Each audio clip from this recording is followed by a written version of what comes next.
So what's up, Twitch chat? What's up, YouTube? Trying out Esper Tide again. Trying out the or Esper Tide again, I guess. Trying out a few little spots here and there different, like a pest control in the main. Going back to the Bowmasters over without. Going up on Strategic Betrayal, Third Thoughtseize to the sideboard. Second pest control on the board, blah, blah, blah, blah, blah. Nothing too crazy. Not enough decks or drawing extra cards. That's not the only reason to play Bowmaster, though. Like, Bowmaster not only enables Kaito, it's a really good play when you're holding up Counterspell and you don't get the chance to counter something. Like, applying some sort of pressure. Picking off the X1s like Ragavan, Ocelot Pride is a really big deal. Shutting down like Emery and Tamio if they go for an extra draw. It's got a lot of utility, but it's mostly just the fact that like you need something to do that against the creature decks is going to help you to continue playing the game. Against the non-creature decks is going to get the game over with. Even if it's not the world's fastest clock, it's a clock.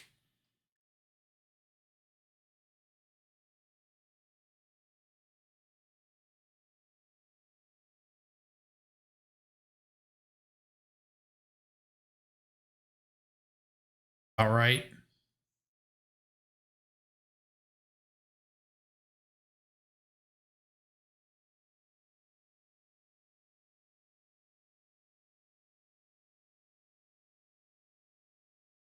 Like when we were playing in the challenge on Tuesday and had cut the Bowmasters, it was just so many turns of like draw, go, do nothing because we didn't have something to put into play.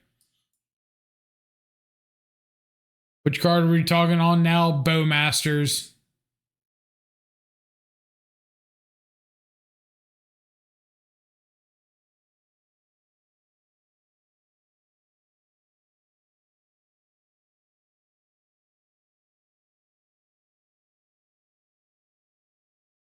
But really, like I said, it's just the need to take game actions.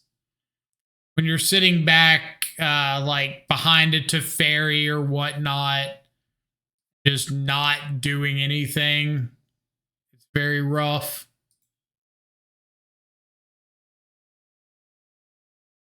During falls.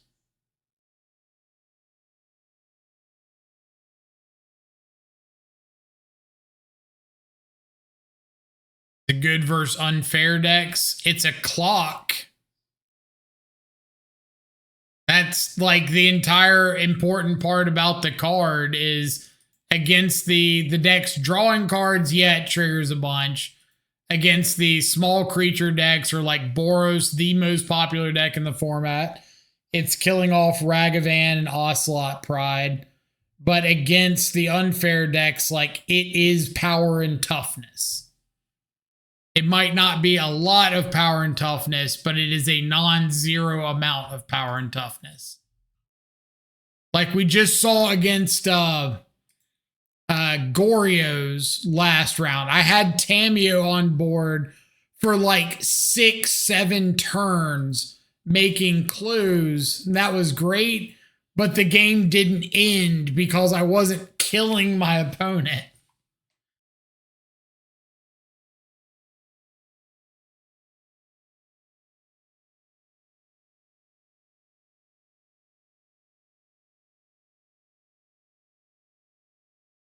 Is this just Grixis Goryos? Yep.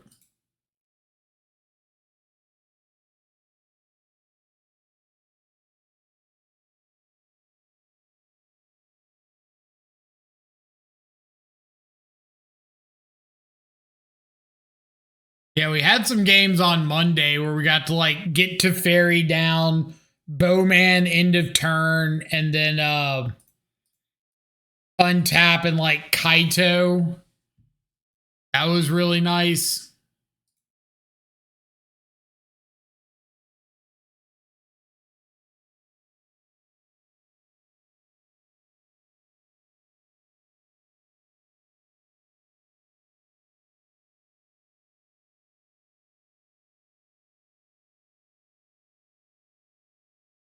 That they're in my Discord.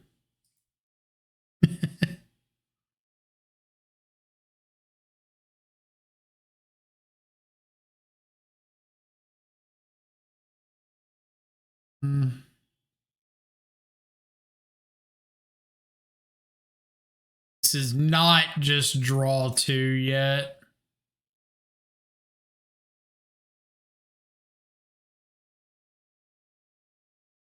Guard, Sin, Spear's Punishment.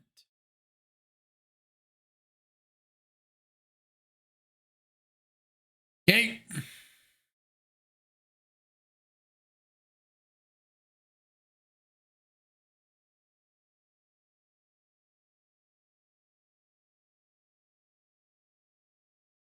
By fighting over a removal spell into turn.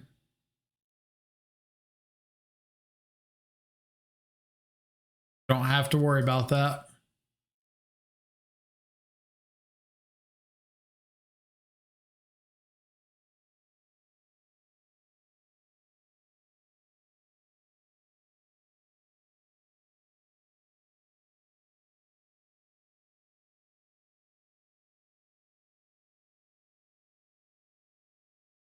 It's exclamation deck list in chat. If you are exclamation deck or deck list, pull it up.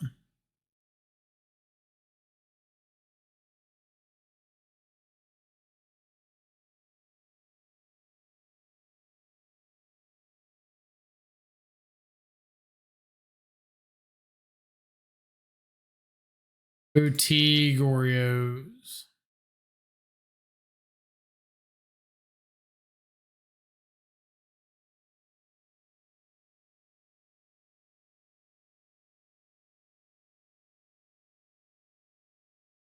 All right. Do you have second copy of Force of Negation or second copy of Goryos? If so, we are sad. No, we are continuing to play.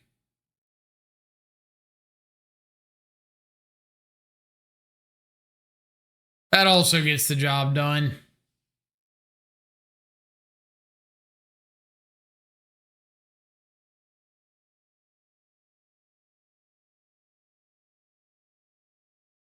MSV coming in with a tier 1 sub. Thank you so much. Welcome to the subscribers. Enjoy access to all of our sweet custom emotes. I want Purge against them. Good against Frog. Good against Emperor of Bones. I think they play Fable too.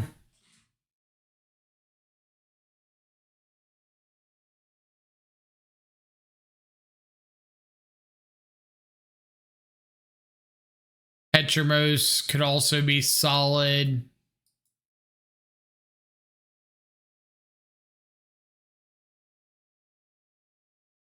Trax and Gristlebrand are black. No, they are, but if your game plan involves like trying to interact with a Traxa after it's already entered the battlefield, that's a very losing proposition.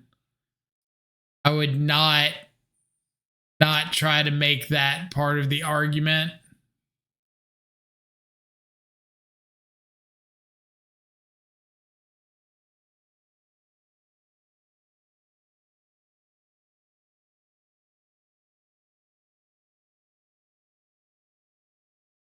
Just don't want it to be like, oh, my opponent's gotten a Trax on board.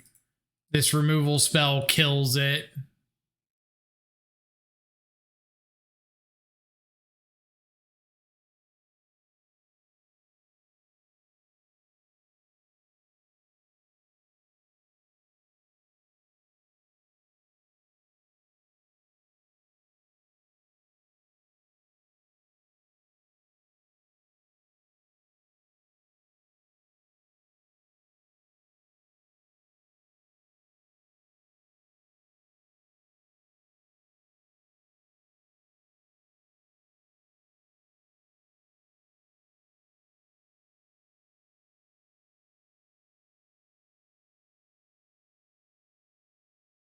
All right. Step 1, spell bomb down.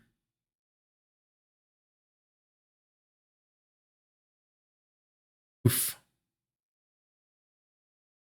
Step 2, wish I still had mana open for Tamiyo.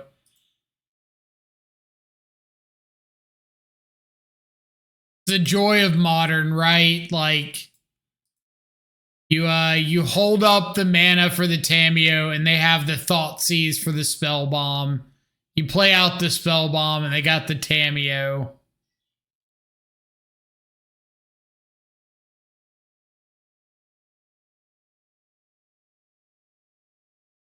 All options are awful.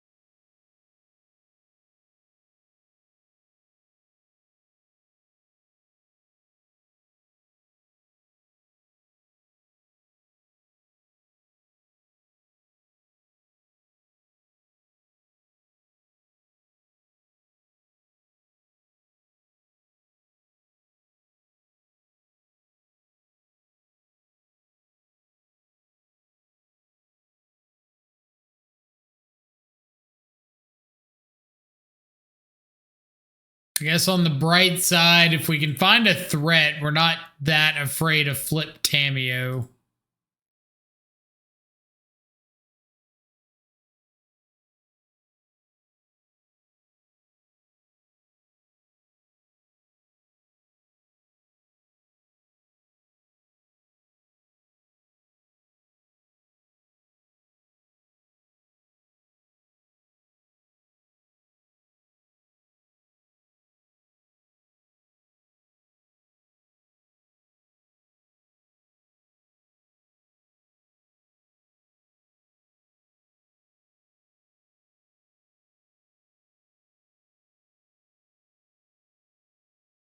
Card from Edge of Eternities am I most excited to test out?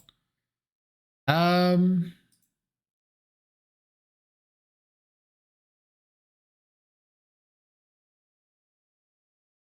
really sure.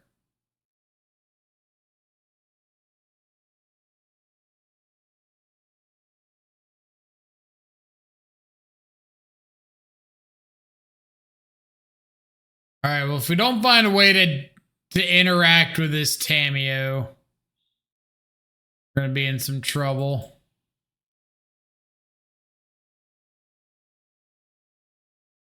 Chart the stars, am I right? Agree to disagree. Does interact with Tamiyo.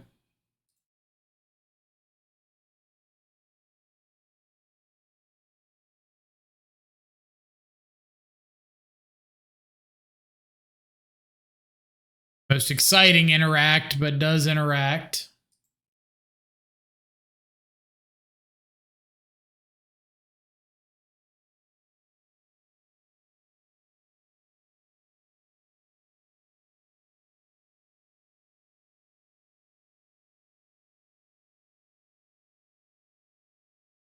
Going to create propaganda about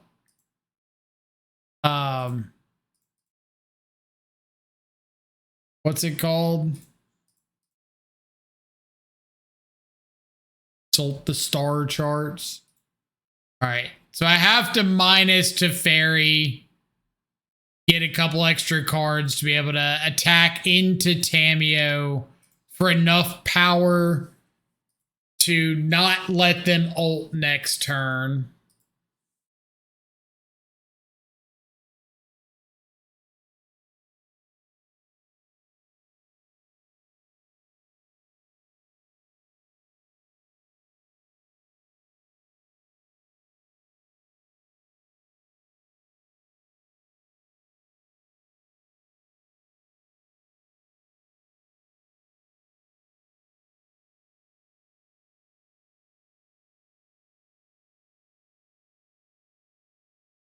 actually most excited for Cosmogoyf and Jun. Pairing it with Detectives Phoenix seems major gas.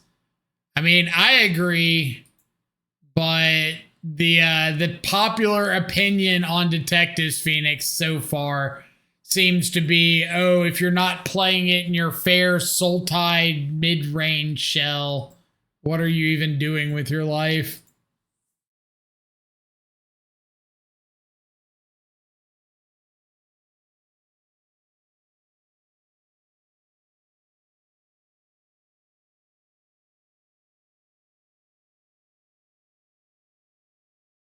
One, two, three, four, five, six, 7 with Atraxa. But they discarded 2 Atraxas earlier. Might not have one.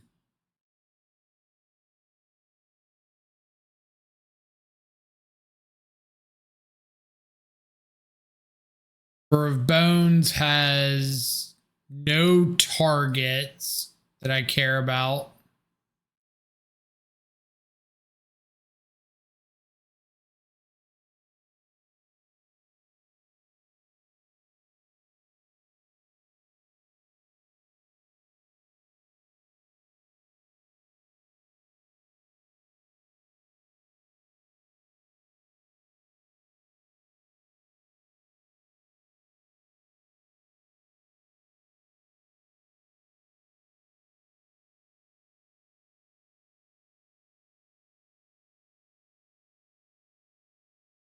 New Teferi, Bounce Emperor.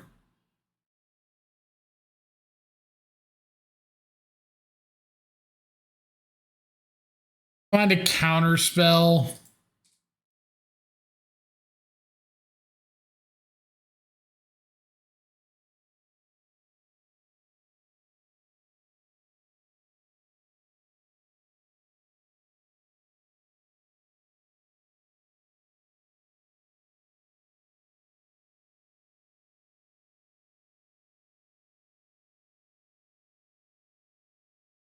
Ugh.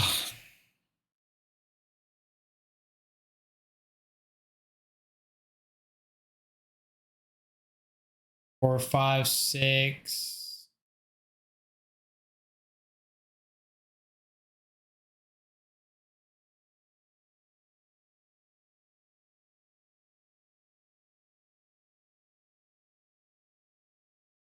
How many times do we say we need a better threat in Sultide? It doesn't Nombo with Murktide. Cosmogoyf is not a threat, because if you're not hitting your opponent, it's not threatening. It's just a vanilla dude on board. That's the issue.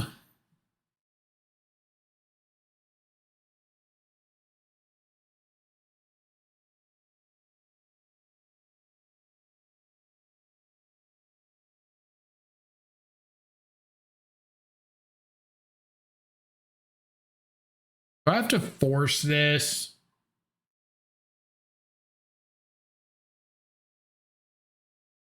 No, right? They discard Gristlebrand. They play, what's it called?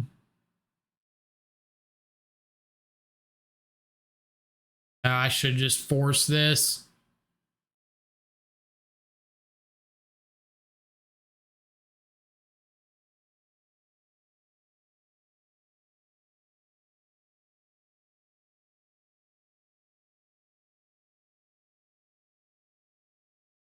Don't like Detectives Phoenix on Cosmogoyf because it's too many colors.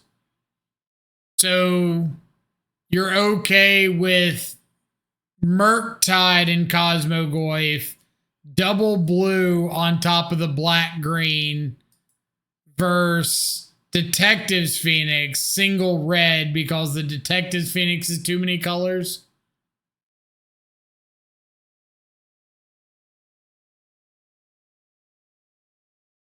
Yeah, it's black green.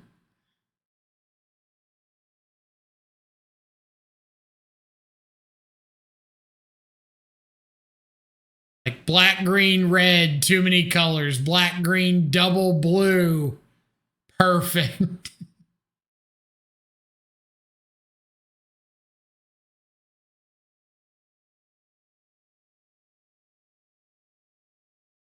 kind of want the 4th bowman back in.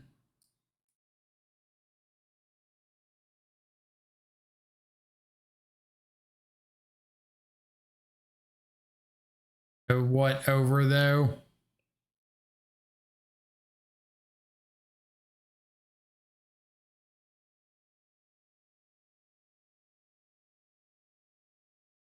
But yeah, just like, because Cosmogoyf is a castable card does not make it a threat, unfortunately.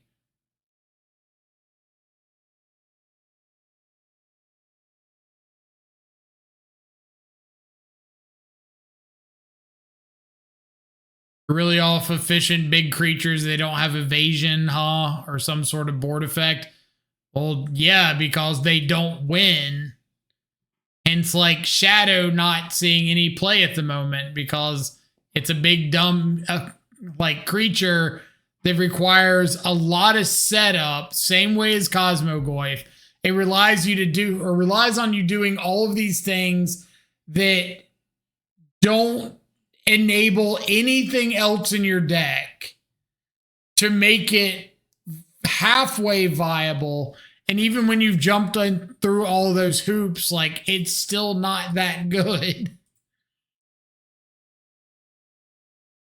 Like, I've got to have a bunch of exile effects in my deck, or I have to have a Murktide and cast a Murktide with a Cosmogoyf on the field to make this Cosmogoyf look good. And that's just too much to have to do for a vanilla creature to come in and hopefully start hitting your opponent. Same way like Shadow ran into issues because spending all of your time setting up a Shadow, fetch shock, Thoughtseize, whatever, and then having your opponent like just fatal push your Shadow or put a chump blocker in front of it or whatever, just not getting you there.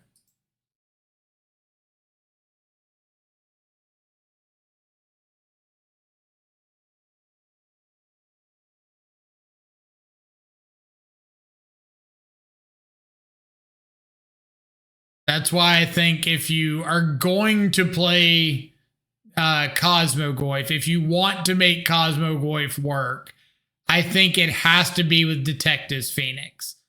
Like, it has to be with a card that is a 1-card combo for everything you want to do with Cosmogoyf, which is make a big,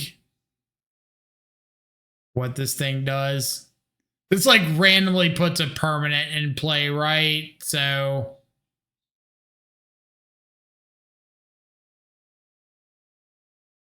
like a chance that they missed the Atraxa and just didn't. Detective's Phoenix exiles the cards for you to grow the Cosmogoyf, gives it evasion, gives it haste.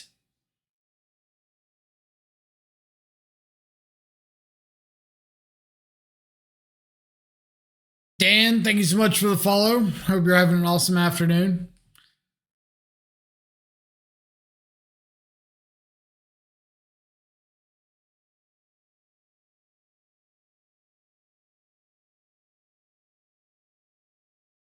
Just without that, like, without something like Detective's Phoenix, then your Cosmogoyf is turn 1, best case scenario, you play like a Relic. Turn 2, you play a Cosmogoyf. Turn 3, what are you doing to make that Cosmogoyf relevant? And how is it not in any meaningful way interacting with your opponent? That's the issue that I've got. Like,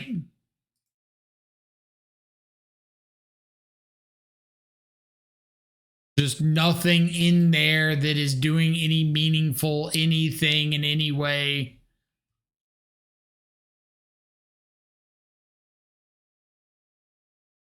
All right, so Sin gets sacked. We could find a Teferi, or we could find a Celestial Purge.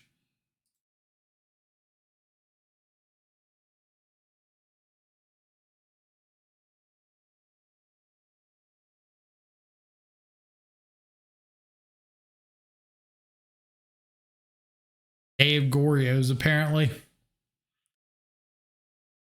I'm all for seeing how the card plays. Doesn't feel like as many hoops as, say, Shadow or Tarmogoyf. Maybe I'm over evaluating. But, like, when you say not as many hoops, what are you doing to enable it? What is your game plan to get that Cosmogoyf live? Like, is your game plan just hard cast Murktide? Well, then why not do more to make that Murktide your game ending threat? Because, like, that's a hell of a lot easier to protect than Cosmogoyf.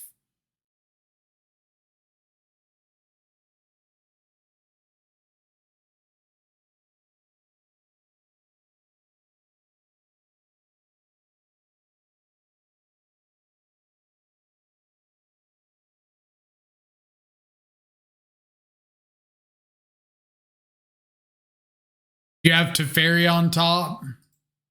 I think I put Teferi on the bottom. I don't think I kept it on top because it wasn't doing anything for me.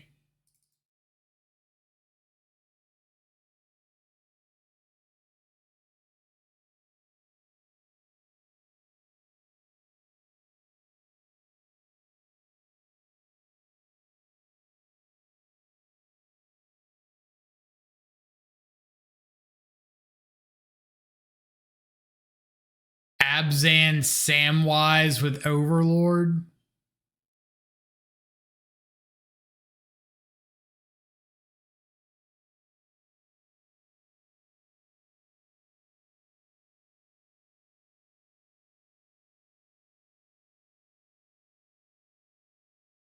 When it said big fan.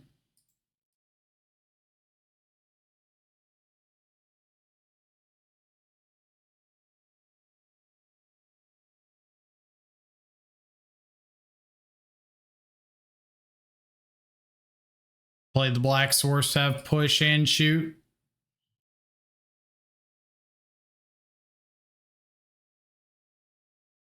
I totally get that. I'm just saying I don't think you're sacrificing card quality in the right shells like you do for Tam and those vanilla beaters. So help me get where you're coming from with this. If you're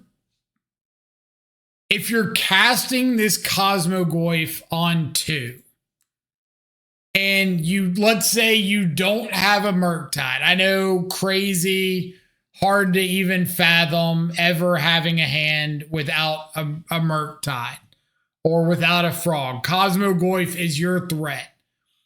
Are you saying that you're okay with Cosmogoyf being a 0/1 because you have no other ways to exile anything? Or are you sacrificing some amount of the rest of the deck to enable Cosmogoyf outside of specifically Psychic Frog and Murktide?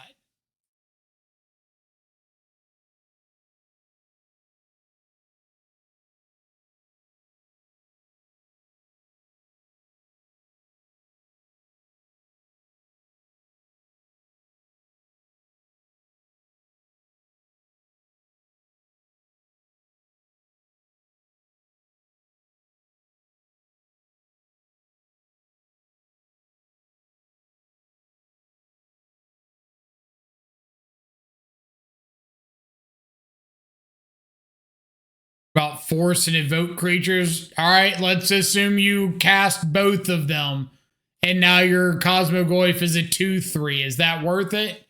Or 3/4 because you forced something? Is it worth the inclusion now?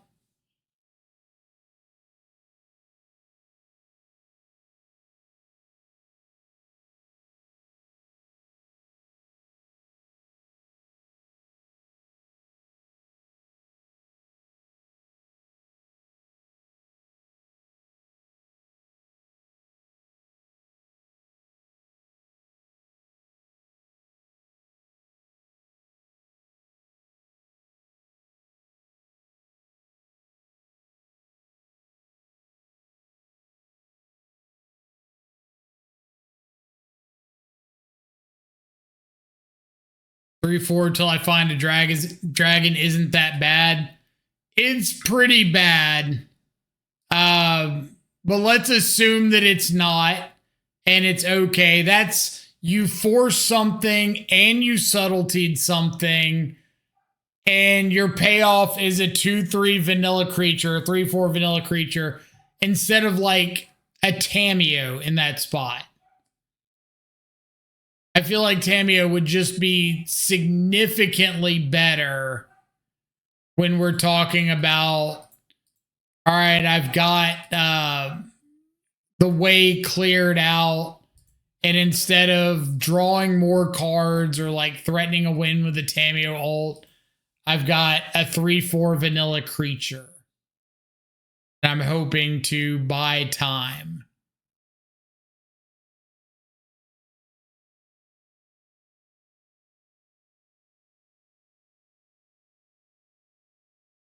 Be still my beating heart.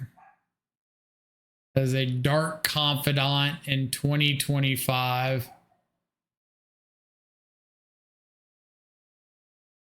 I was not prepared this turn. I guess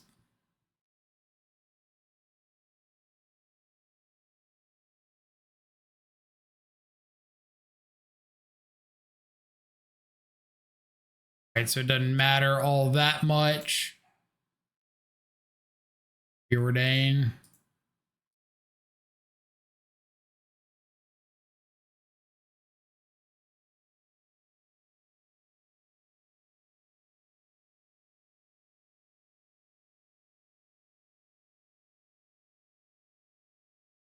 Of the opinion that it's a Jund card, just want to try and see where it can actually fit. I also like these conversations to see where other people think and have opinions, but I'm by and large on the card for Jund mostly. Still going to try Abzan and Sultai, of course, though. I have to. Which is fair. Definitely not saying don't try anything.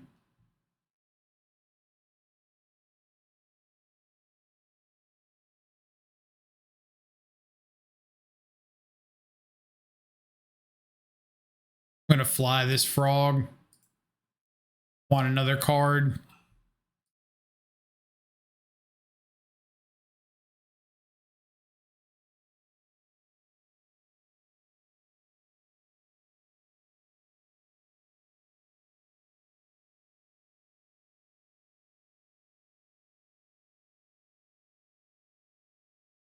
All right, so we've got Prismatic Ending for Birthing Ritual.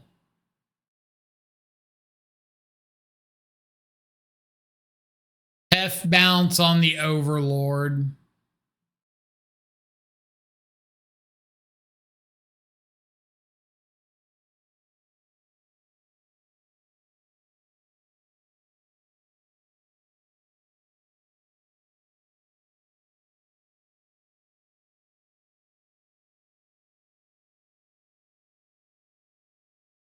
Is there any way I sequence this to get the least amount of blown out? Because if I pass to instep, the Birthing Ritual goes on the stack regardless.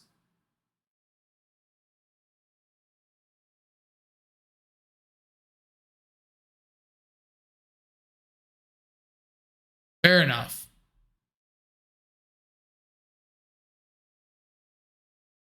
Play with Ronus and a Froculus list. Ronus? 3-mana Ronus? Ronus that be out there given +2/+0 and trample Ronus?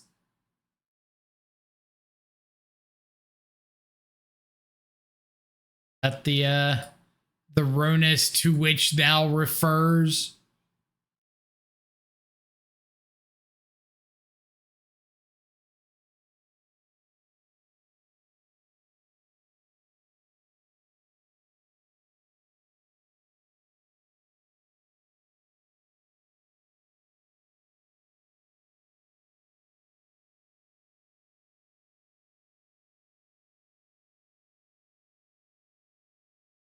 That is the Rona style refers to. Well, I can fairly confidently say I feel like if you flip up a Ronus to an Oculus, you'll be the first person to have done so.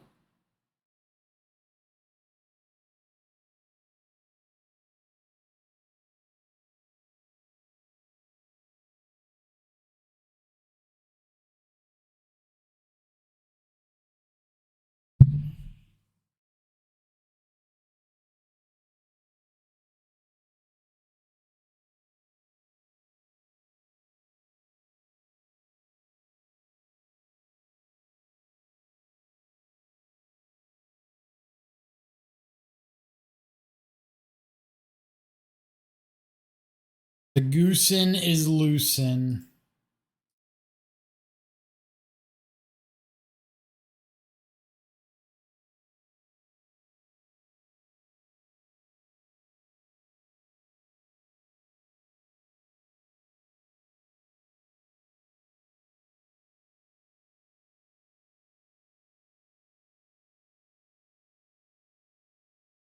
Cauldron familiar into the yard. Get back, goose.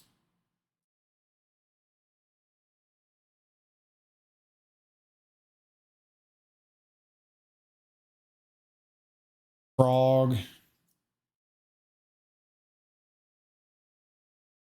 Why is goose important to kill? Because I don't want them to have birthing ritual on 2 with extra mana available. Like so.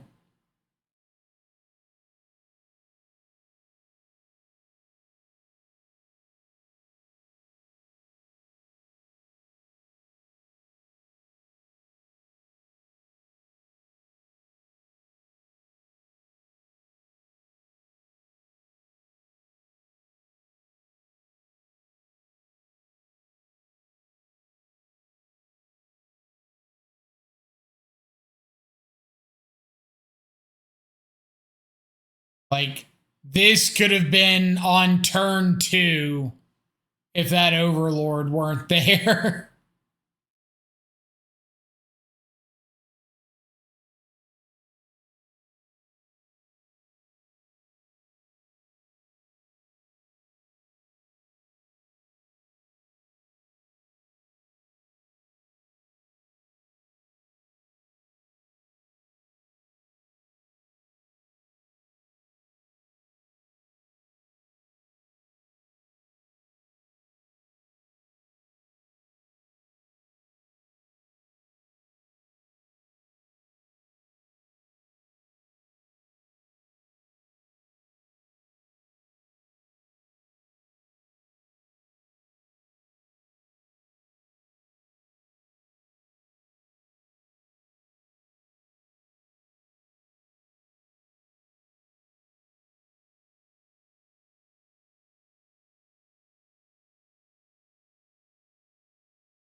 All right, so we're going to hop the frog here so that they can't block with the Cauldron Familiar.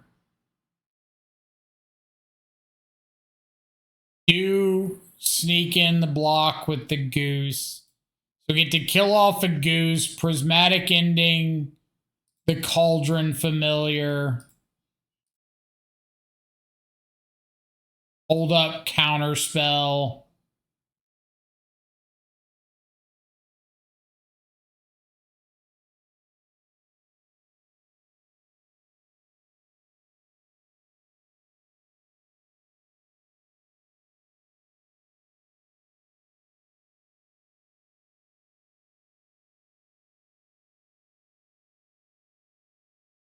Get rid of you, because I need to keep this shoot the sheriff for the Overlord.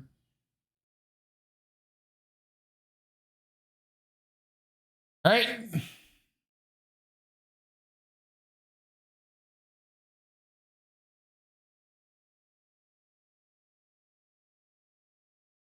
We're jamming that down.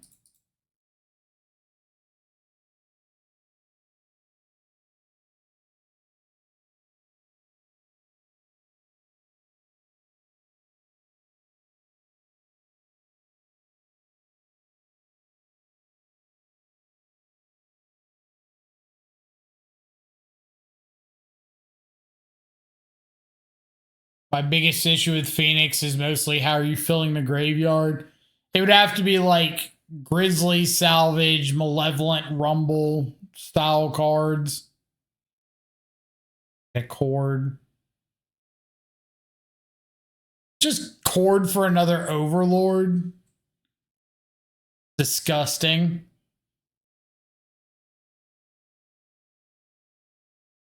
Ah.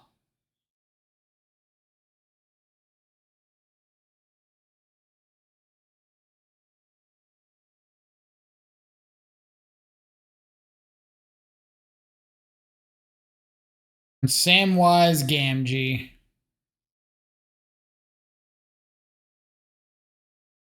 That do anything for me?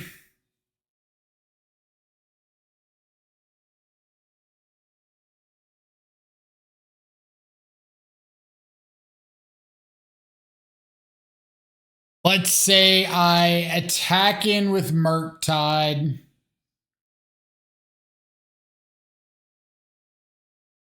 Hit to 13. They got Viscera Seer in the yard. They're threatening combo next turn. I can't stop it.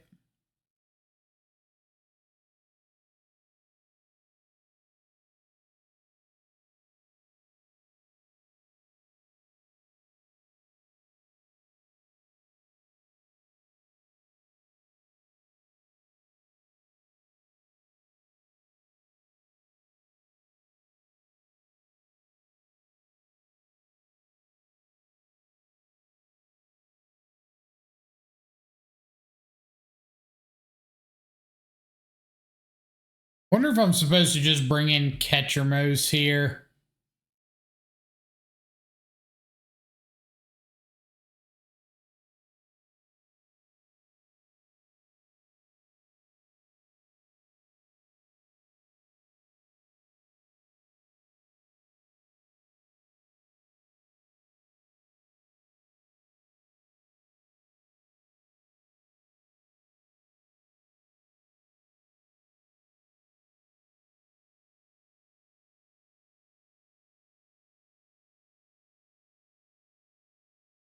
Okay.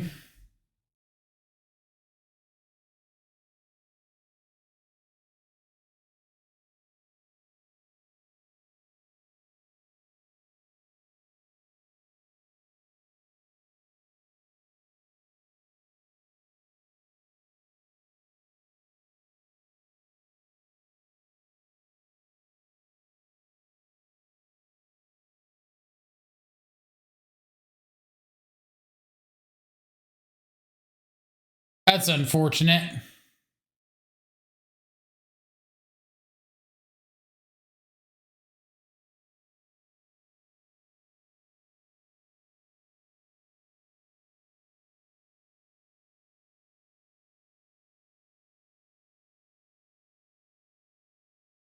Into Fairy.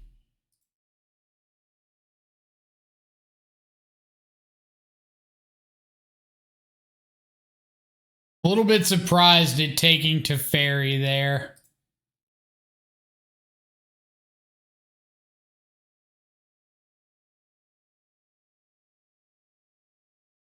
They would go after something like Murktide. It's a little more impactful.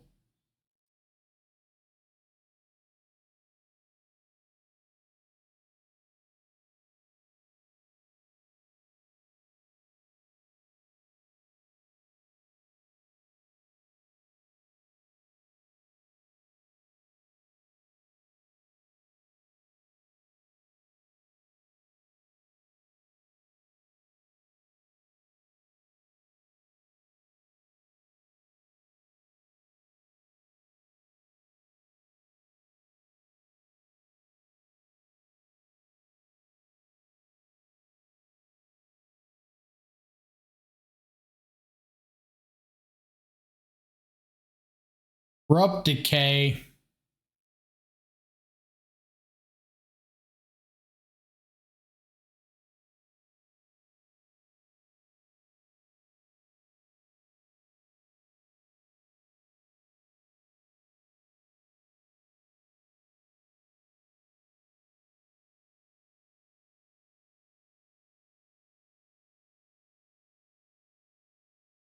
I feel like I'm about to get Assassin's Trophied.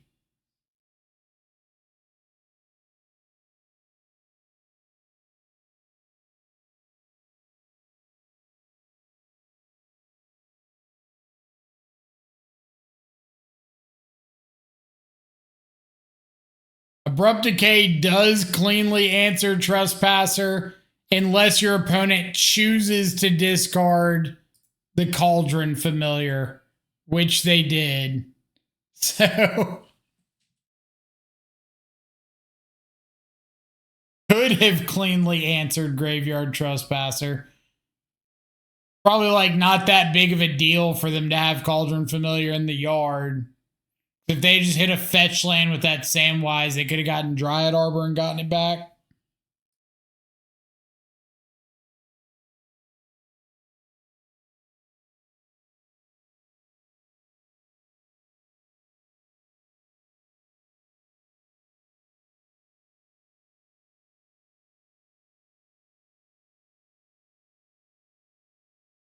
Yeah, they could choose not to discard. Abrupt Decay still resolves as normal.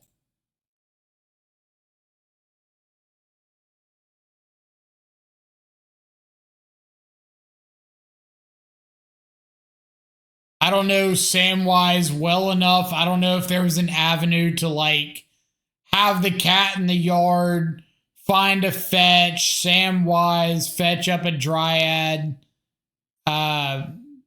get the cat back off of that, and then like cord for a Viscera Seer or something.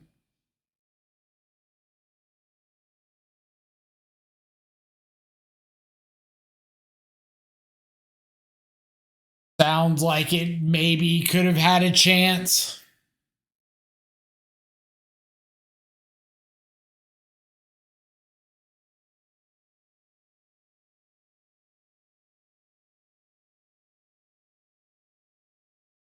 Goosen is loosen.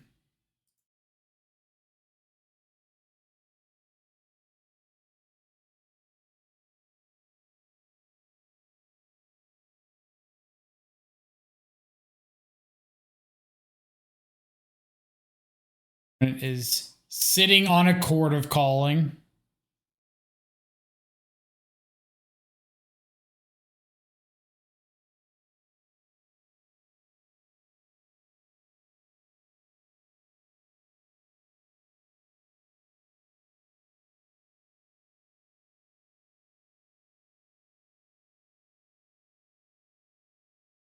Remember you saying you were kind of excited for Sunset Saboteur?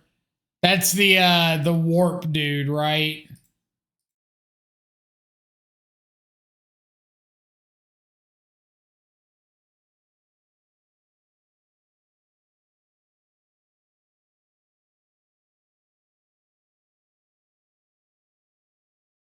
Find that dude.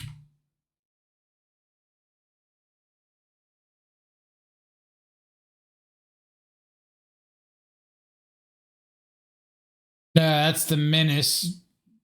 The Ward Ditch a Card dude. Yeah, I mean, he's a 2/4 or 2 mana 4 power creature with evasion.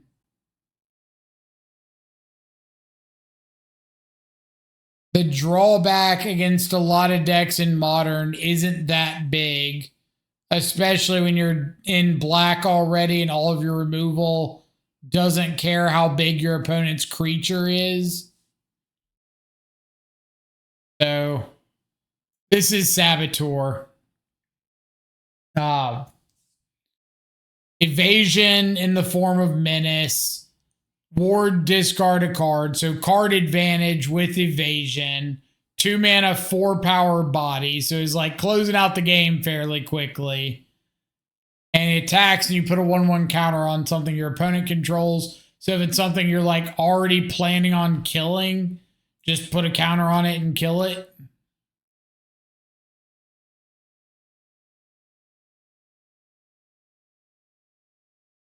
Yeah, it enables stubborn denial. So you play that out. Your opponent goes for their removal spell. You stub their removal. They pay the ward, stub the removal. They have to pay ward again. But like the difference to me between this card and something like Cosmogoyf is this is 4 power without having to do anything else. You don't have to exile any cards. It's just 4 power already. It's got built-in semi-protection and evasion.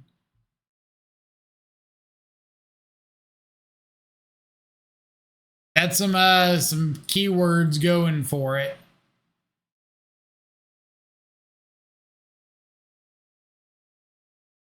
Think you'll slot temporary intervention. Let me find what card that is. Like, I always love when people mention a card name because, like, I have no idea what the names of 99% of the stuff in this set are. I just know, like, what they do, and I'll learn their names eventually if they see play. But you'll have to forgive me if I don't have, like, Ilvoy Infiltrator committed to memory at this point. I have no idea what it does, and I doubt it's going to see play.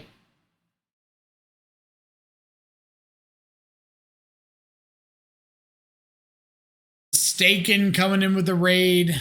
Thank you so much. Welcome everybody from Mistaken Stream.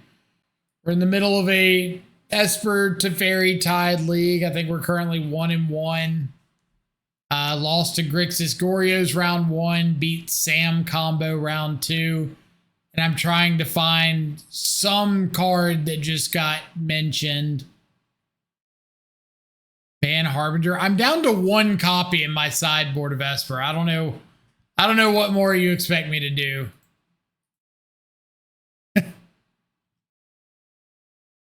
I did beat up on a Tron player earlier with Harbinger, so. But what I always say to everybody when they suggest Harbinger's too good, if you give up Urza's Saga, I'll give up Harbinger and we'll call it a day.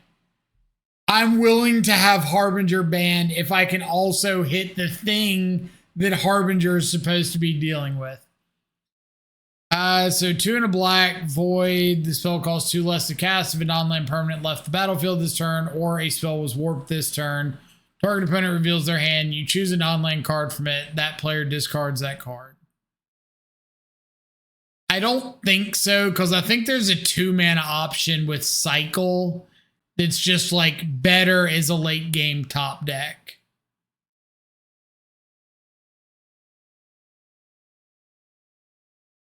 I don't remember. I think I just picked up a couple of them for standard too.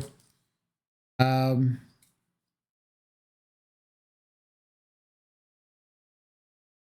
of this stupid thing.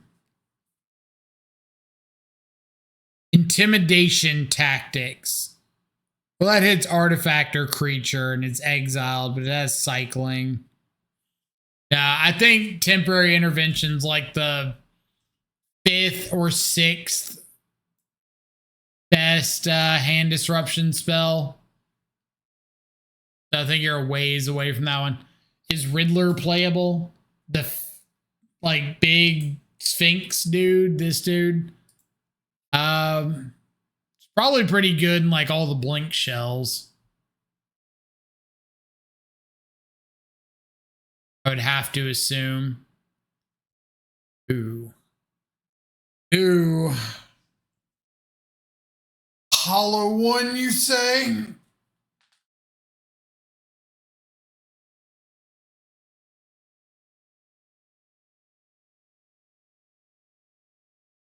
Option number 1, Thoughtseize. Option number 2, Tamio. Option number 3, Fatal Push the Mako.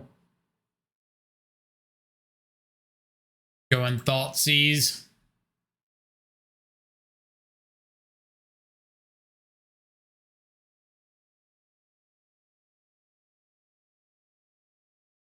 Speaking of Detectives Phoenix.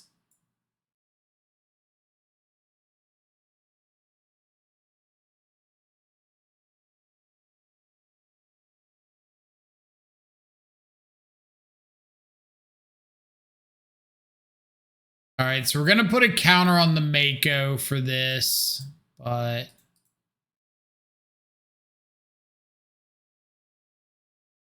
that's okay.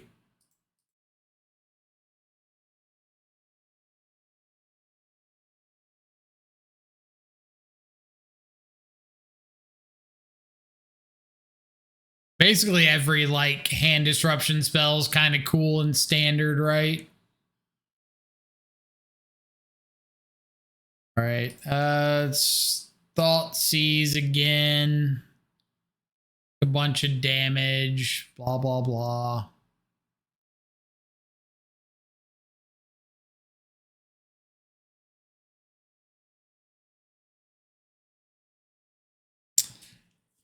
An unfortunate draw.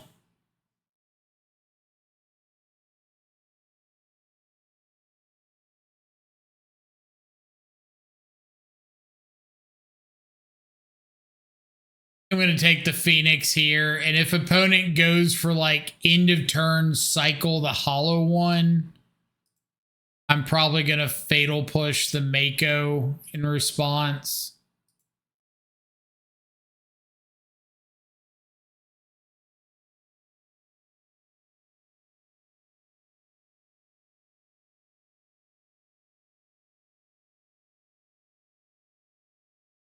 I guess I can wait till their turn if they go to cycle it. As long as they don't have Bestow, it's kind of fine.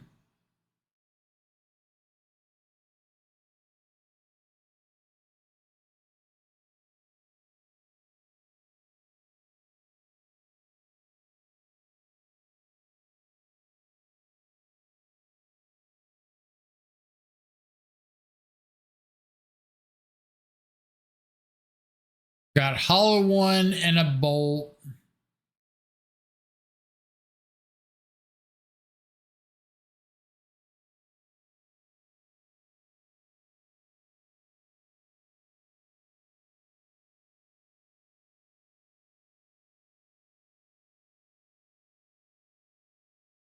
Keep the Hollow One in hand. Guess they're hoping to just top or like 3, 4. Hoping to rip some way to enable enable them to cast the Hollow One.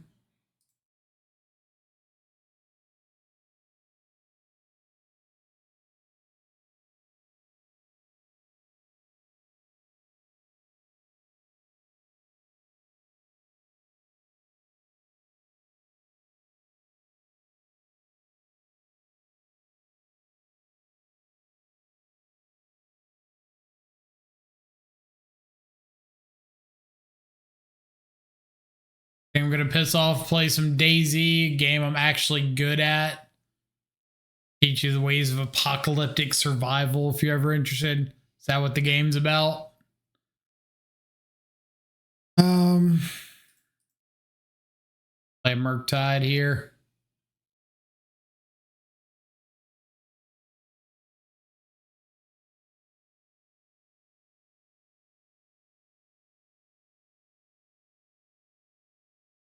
Really surprised they didn't just ditch the Hollow One instead of the Bolt to be able to get back the Phoenix right there.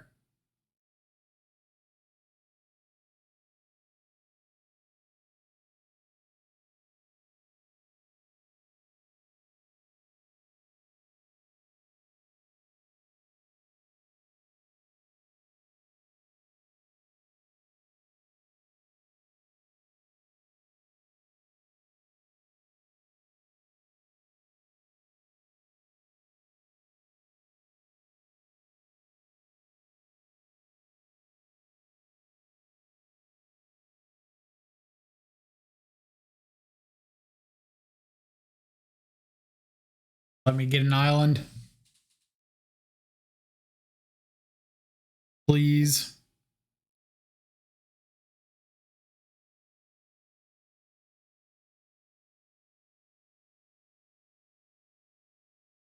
One island.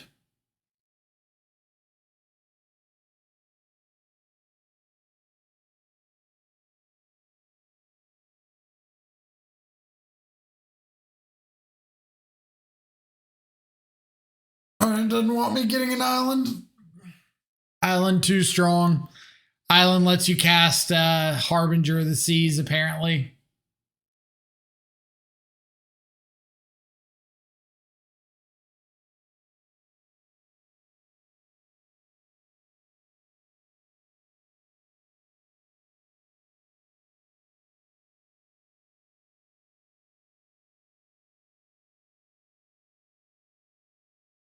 Back to the Riddler. Yeah, I think this card's pretty good with like the blink effects because just 2 mana, draw 2 plus like a 4/6 body, or 2 mana, draw 3 with an ephemerate is pretty insane.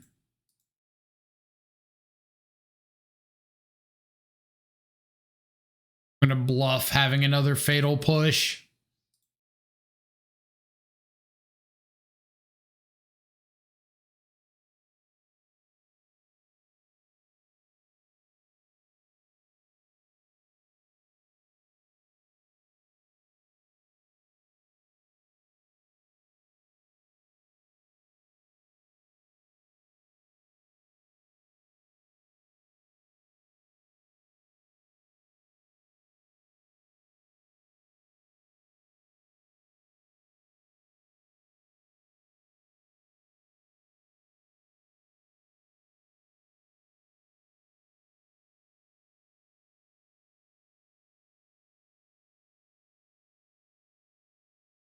They could.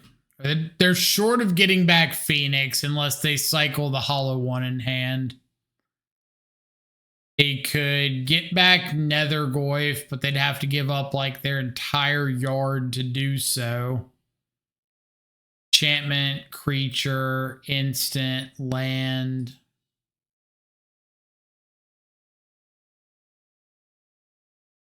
Street Wraith remedies some number of those problems.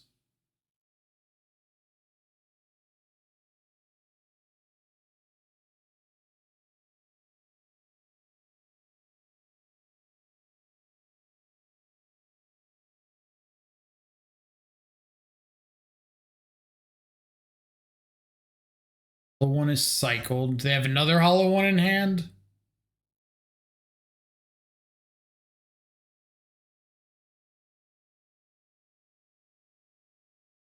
I feel like they.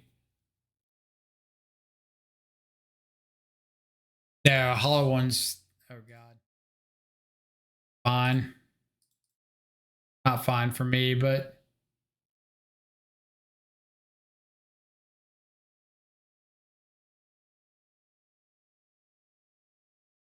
can they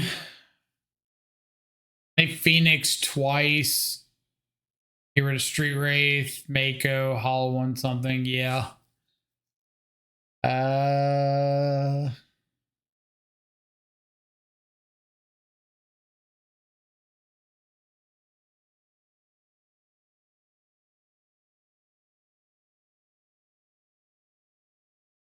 FOMO only triggers when it attacks. If I throw out another chump blocker and they attack with FOMO, I can eat it with the Murktide, block the other thing with the Tameo.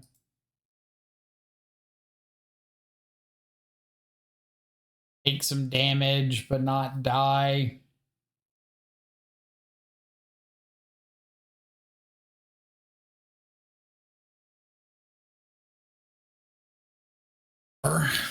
Rips the removal spell.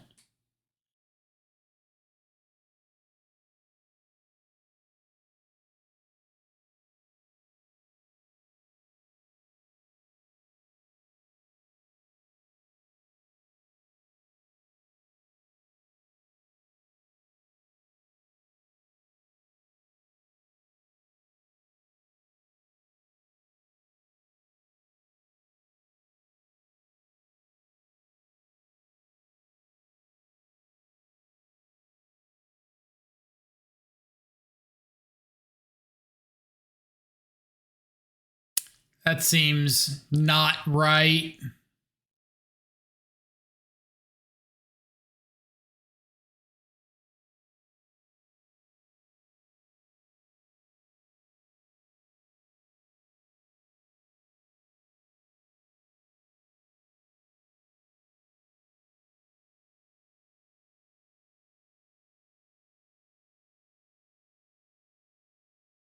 Get to block the FOMO, block a hollow one.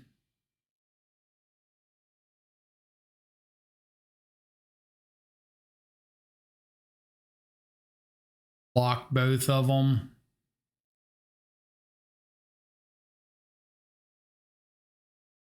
Doesn't matter.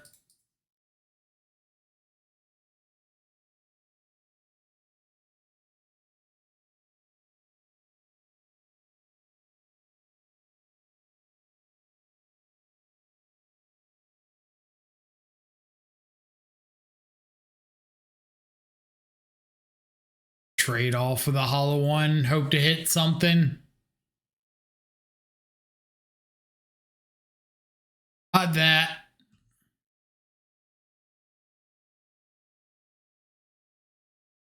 I definitely forgot that the Phoenix gets to attack again too. Or no, yeah.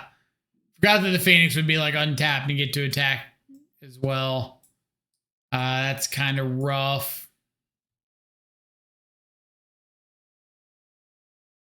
Threw off math a little bit because then I was dead to either hollow one connecting the next turn.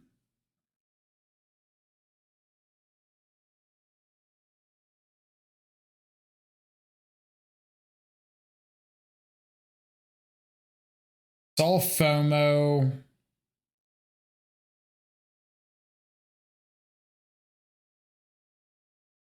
Only saw Mako as far as one drops go. Guess we can trim to fairy, trim pest control.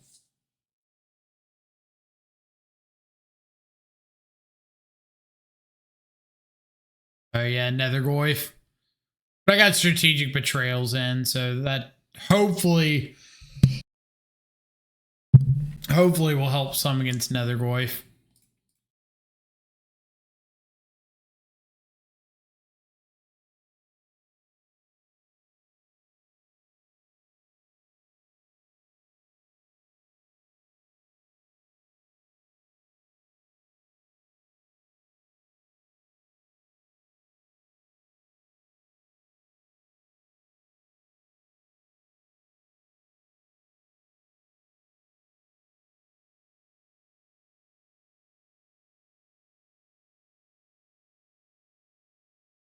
Come on, Goblin Lore. / Burning Inquiry. / anything that gives me Bowmaster value.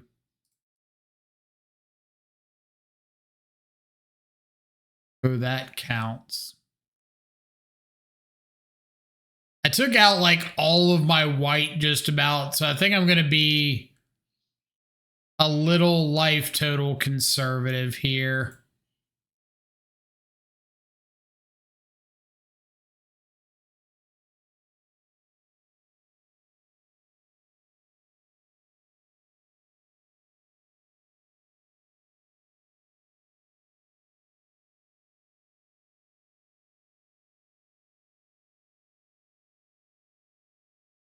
You get to see what they discard before I make a decision on these other Bowmaster pings, which is kind of nice. So if they had discarded like a Detective's Phoenix, and now my Bowmaster pings aren't lethal anymore, and go upstairs with them.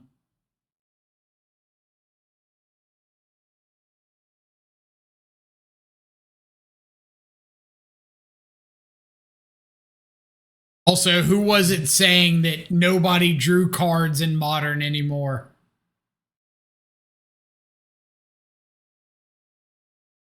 Opponent is literally on draw cards tribal here.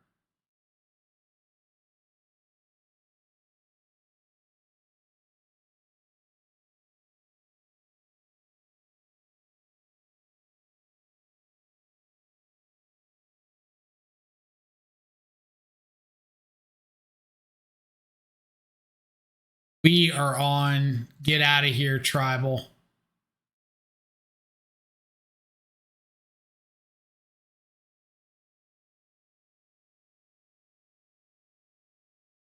Am I playing out Tamio? Probably.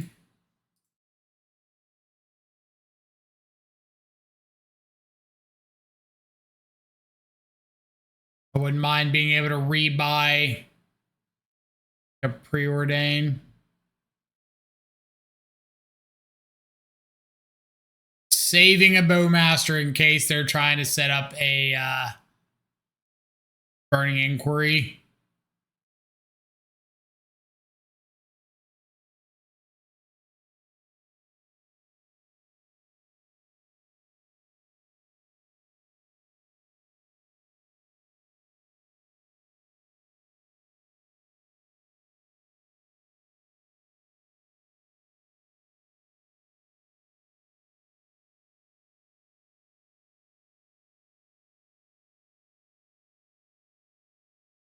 Carry on.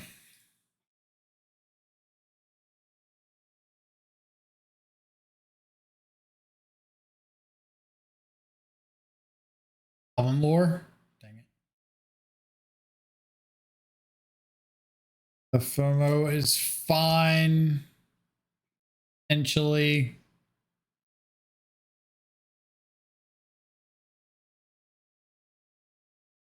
Theirs goes on the stack first, so I get to resolve first and kill this. Man, Bowmaster, how do we ever play a game of Magic without you?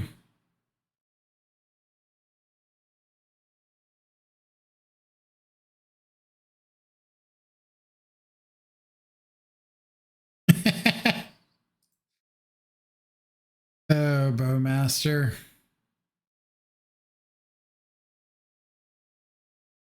Bowmaster.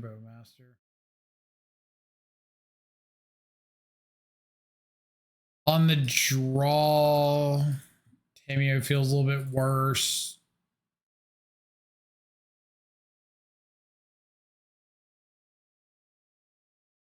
Try to not get overrun by a fast creature start.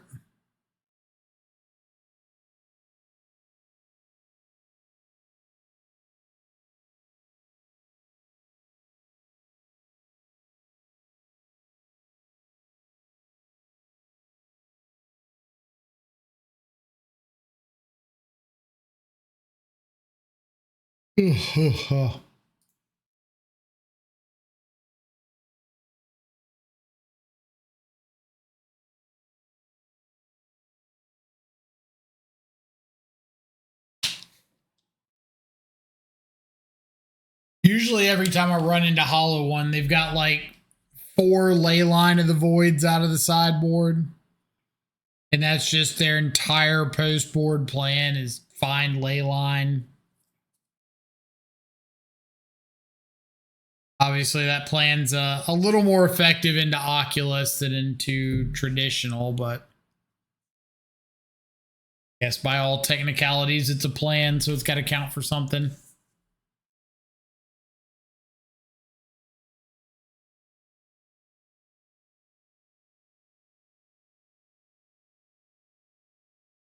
Anyway, about the standard conversation earlier.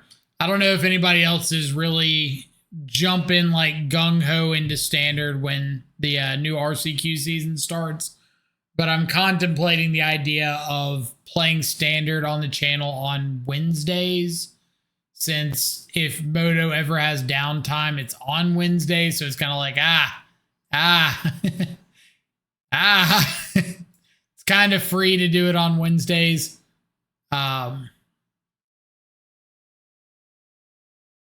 Could be an idea. No! No! My Celestial Purge and my Fatal Push and my Bowmaster.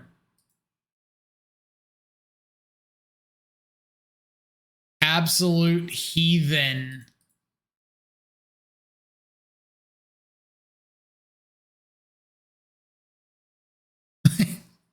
Here, let me just eliminate 3 of the best cards you have access to in the matchup.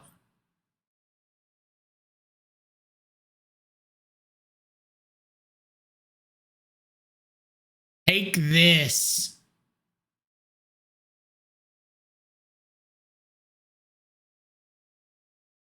Okay.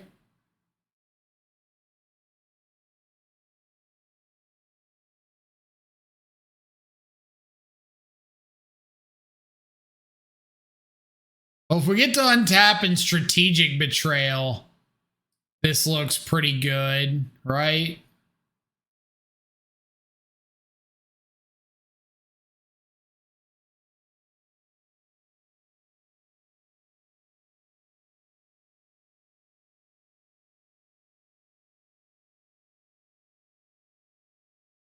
Don't really need another land.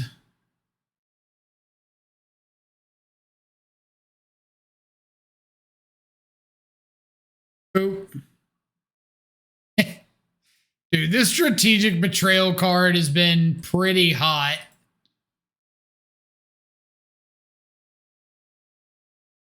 Stop it! Holy shit. My guy. Get out of here with all of this. Triple burning inquiry.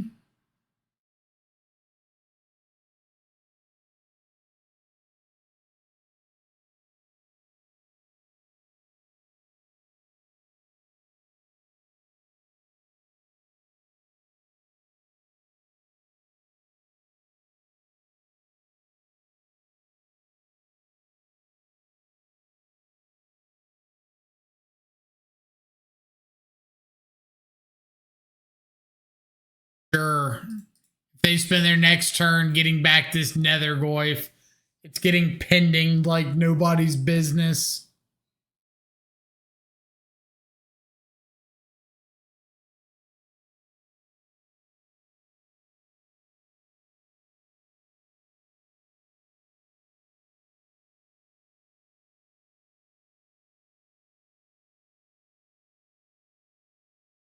I don't need to exile your yard. You'll exile your own yard.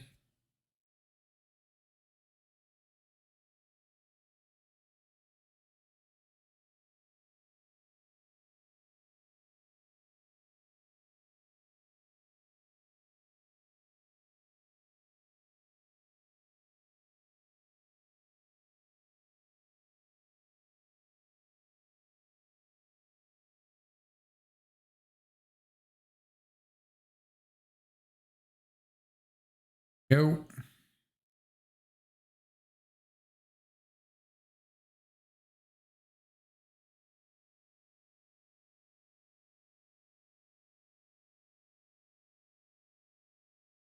Well, if they get a hollow one off of this.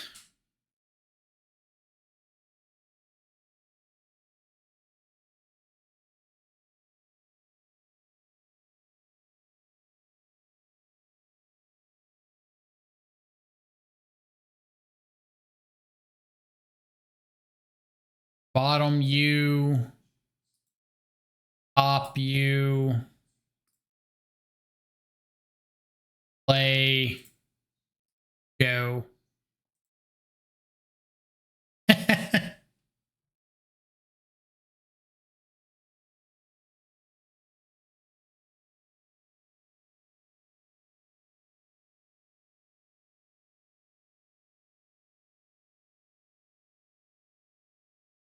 I guess I could have kept the fetch because it is draw a card with Catchermose.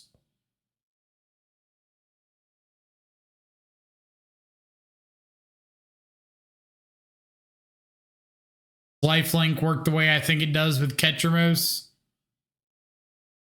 What way do you think it works?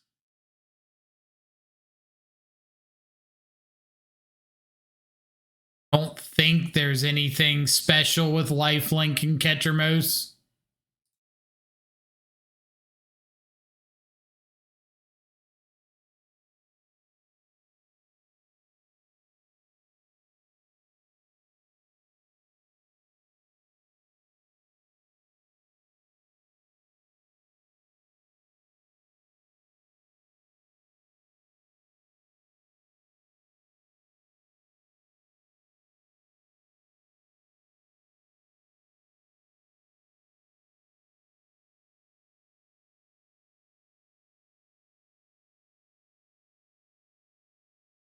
Oh, does Leyline work the way? Okay, sorry. They said his lifelink does. I'm like, I guess. But Leyline, if I have something go to the graveyard, it does get exiled after it hits the graveyard. Let's see if we can, but it's got to be a permanent card. Or it's got to be from the battlefield. Have anything currently? Bree, what's up?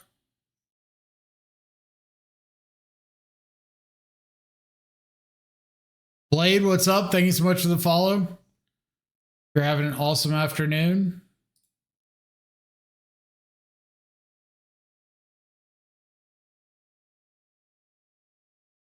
I could like Bowmaster, ping my own Bowmaster and draw a card. That would work. But I'm kind of in the I really don't need to do anything position.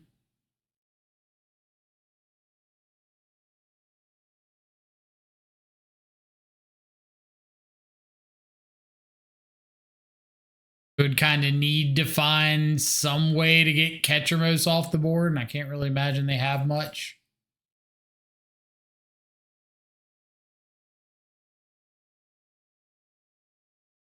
I just scoop to this.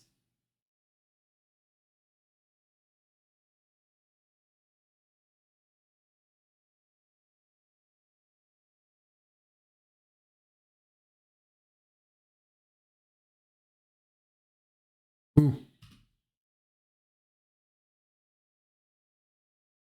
Blade, how's your Thursday afternoon going?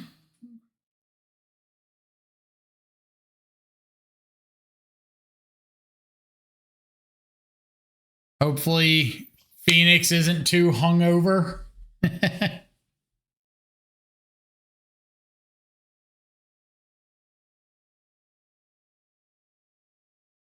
Feel like that doesn't count as doxing anything.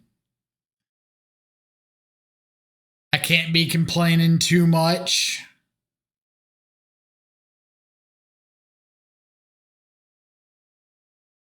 Ow.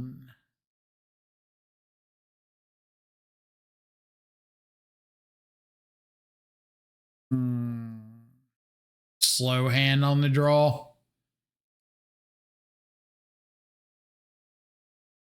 Really slow hand on the draw.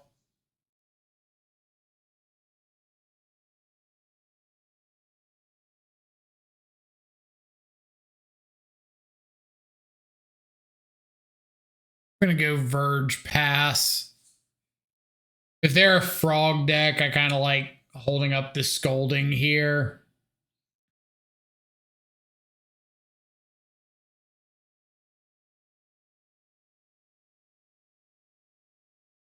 Card on top. That card on top of frog that can dodge a fatal push right here. Nope.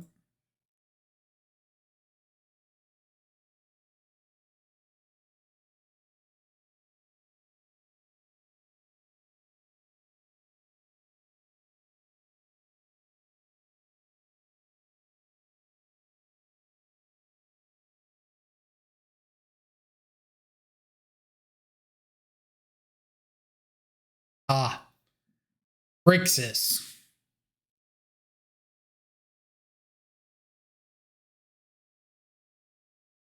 Grixis with no third land drop.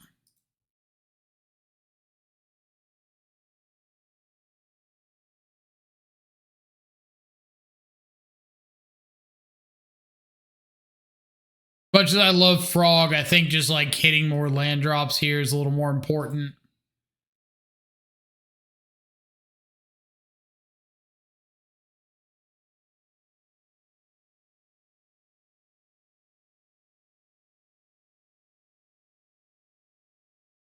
Hopefully I can bait with a Bowmaster down to Fairy on my turn.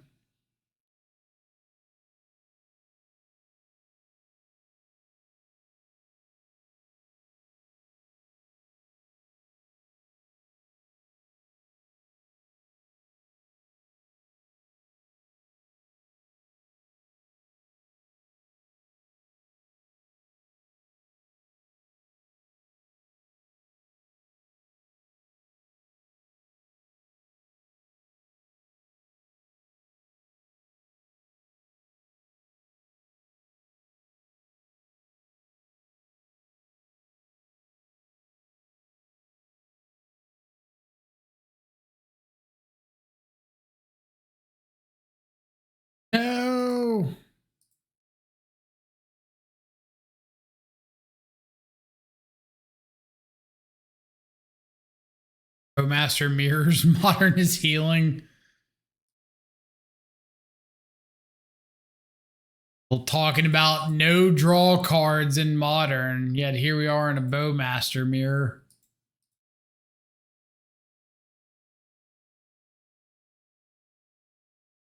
Well, shit. That's about the best one you can have there.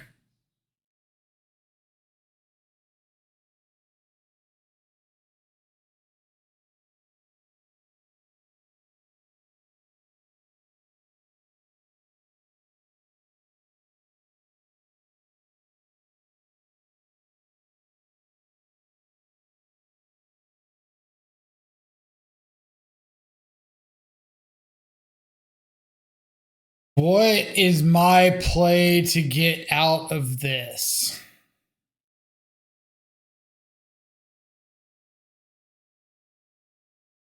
I could Teferi tick up, but if they just have like a lightning bolt, then Kaito attack plus that, or no, they have Bowmaster in hand, so I can't do that. I could Bowmaster, go after their Kaito. Probably not awful.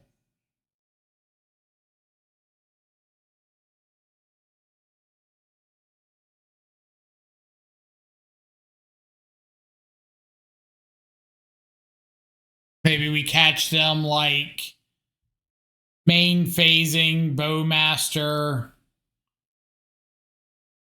Come on. The jig is up.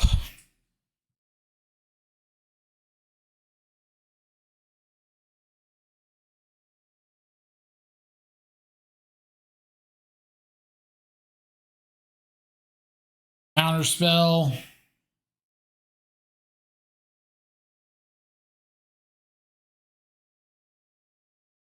We'll go to game 2.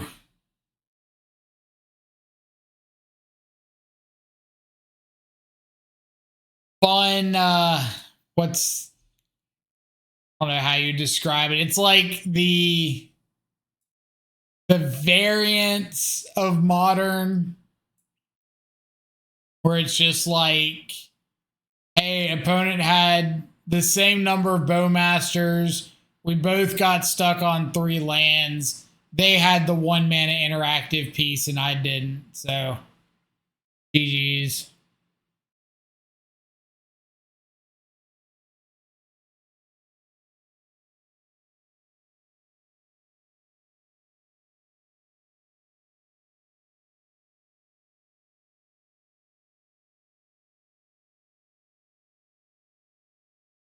There might be a world where I'm supposed to leave in pest control just for opposing Tamios, but I've got like Fatal Push and whatnot, Prismatic Ending.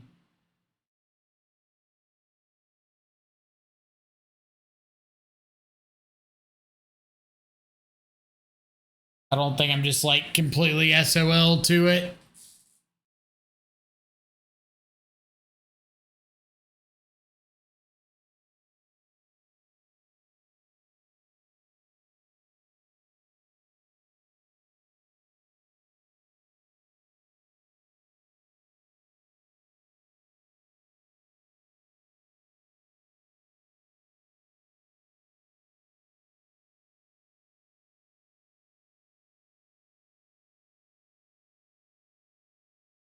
Raucous Theater.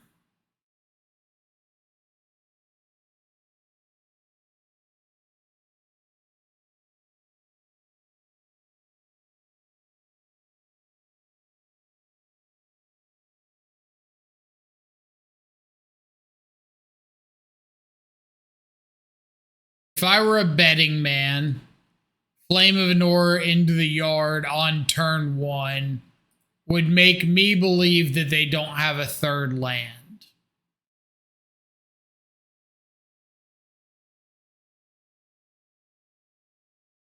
Just because, like, that's really, really good card in the matchup. So just freely binning it. Kinda kind of off. Also, the budget constraint Misty Rainforest over like a Scalding Tarn in there.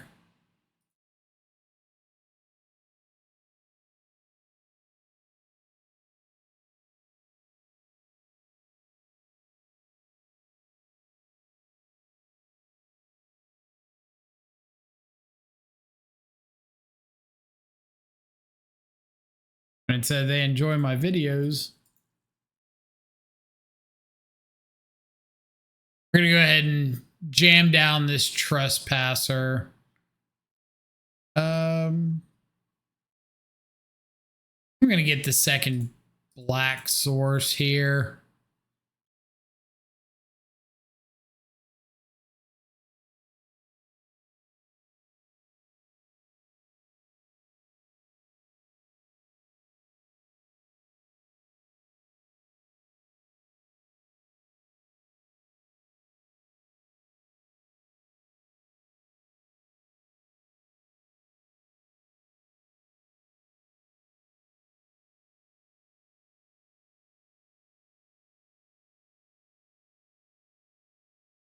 No EOT fatal push.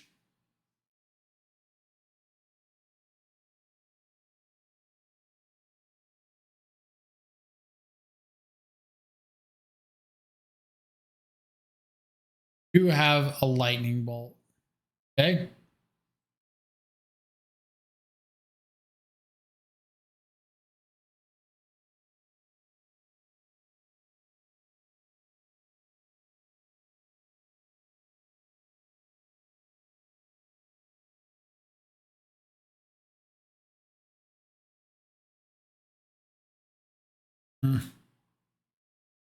Should have shocked that in. Should have shocked that in case they had the Kaito and I needed to double Bowmasters.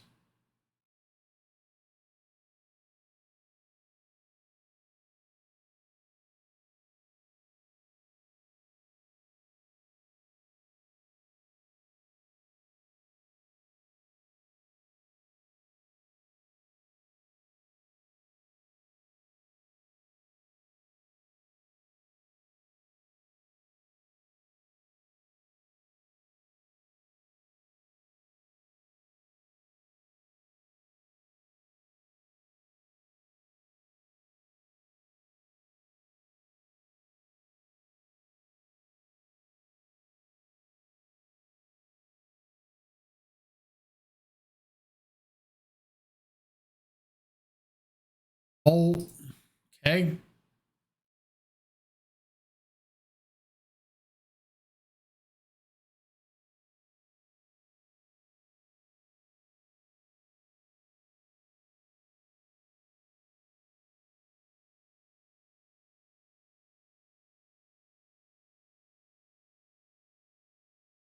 Tide still dies to a flame. I think we're going to pass back through. Looks pretty bad if they've got a hard cast Kaito.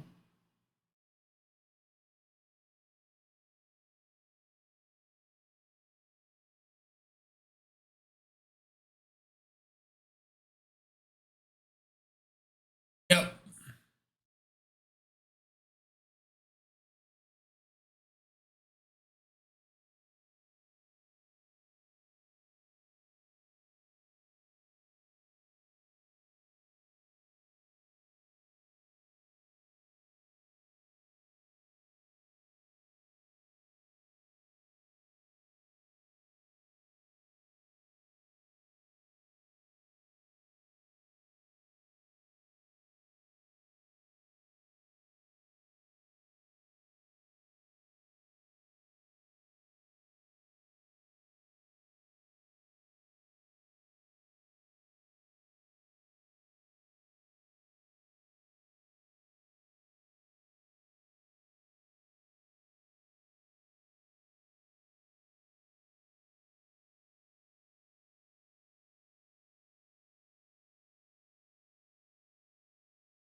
guess I could have just played that Murktide out without exiling the Fatal Push. Play out a second Merc.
So much work.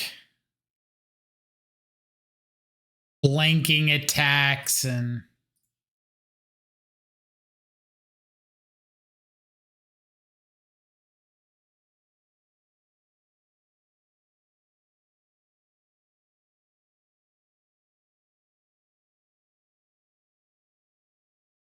no lightning bolt into turn is nice.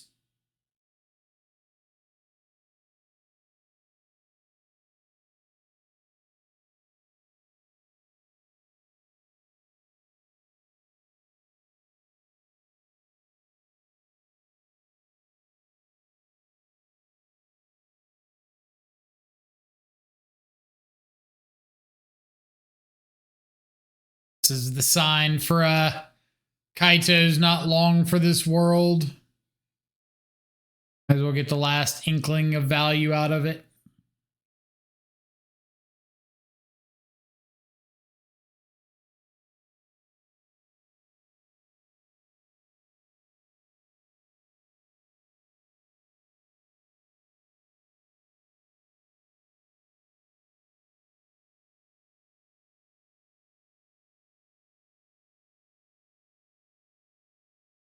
All right. I'll let the frog go so I can save Spell Snare in case they've got a Bowmasters.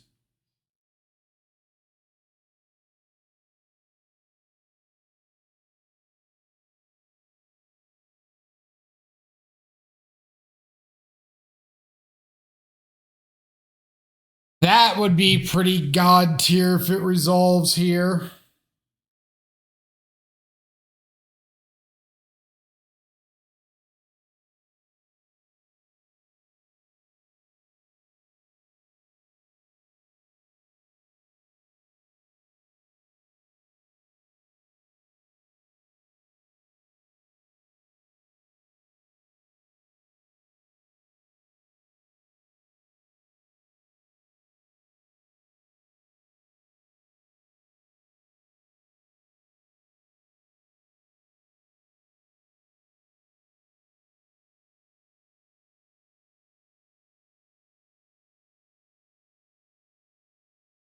Brother.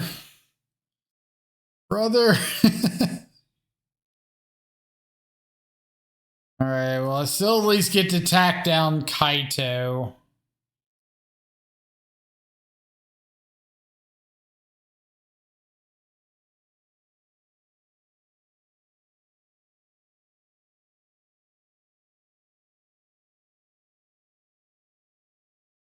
Force and counterspell.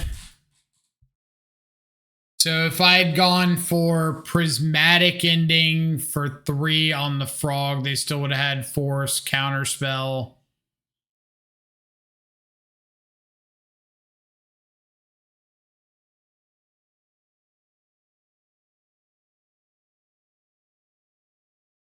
And for my bowman.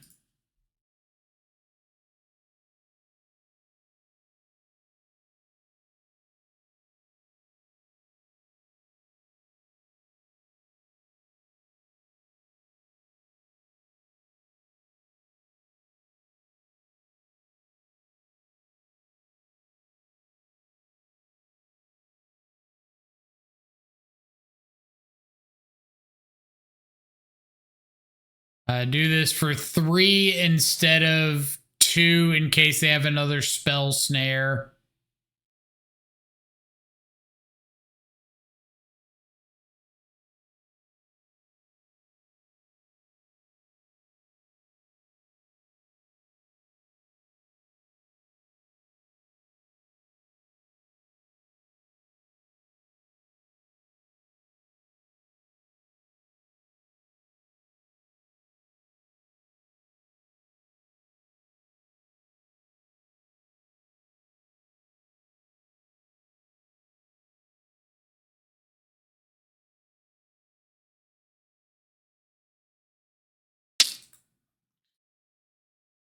Okay.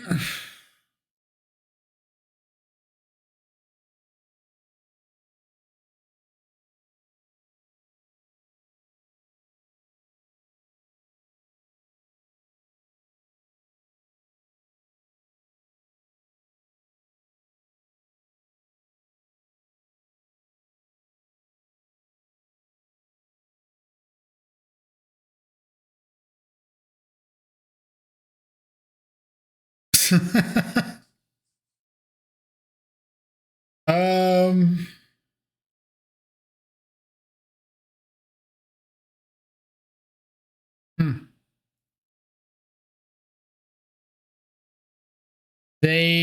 what did they do? They put steam vents and polluted delta in the yard.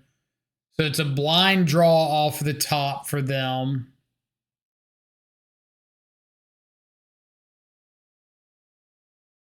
I could attack it Kaito with both.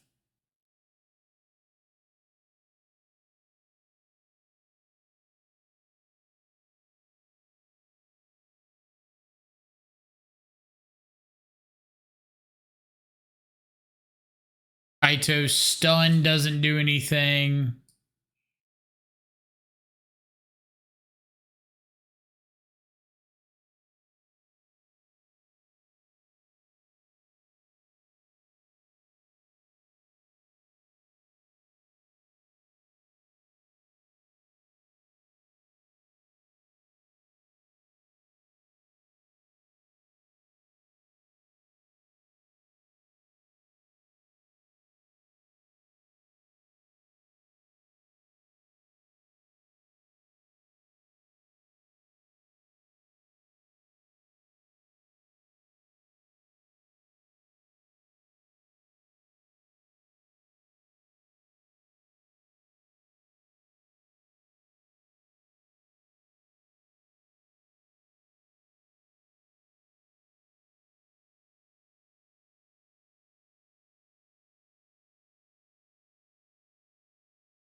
All right. Gonna outlast too.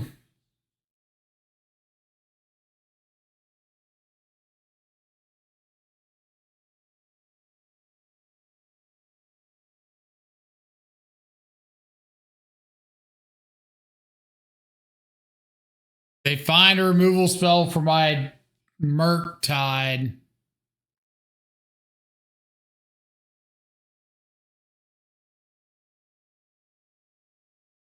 They're attacking at me.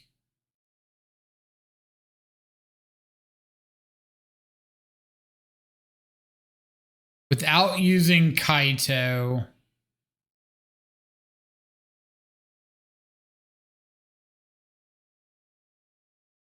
This is like a Bowmaster or a Bolt, sure.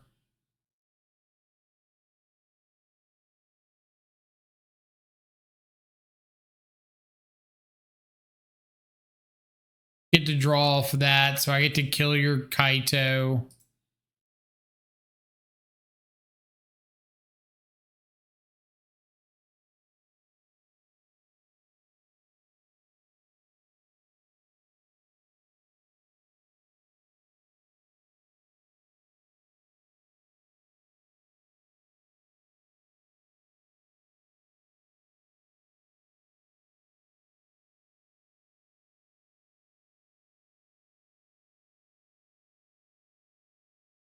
We'll go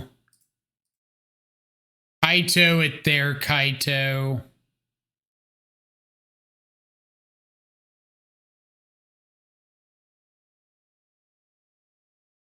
So if they have a spot removal spell, they can't kill it.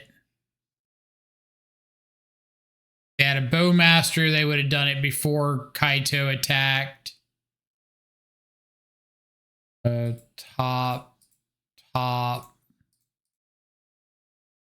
Harbinger.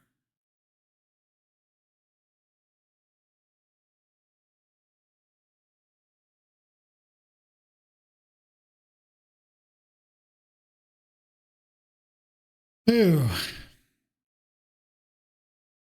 I know I've said it about 1,000 times on stream before, but Magic is stressful.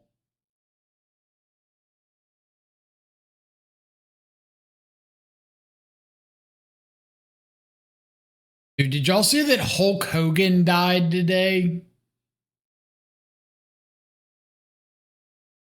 That is wild.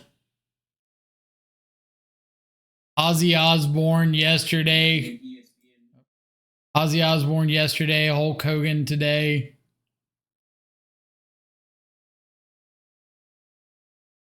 They take Stone Cold Steve Austin from us. I'm out of here.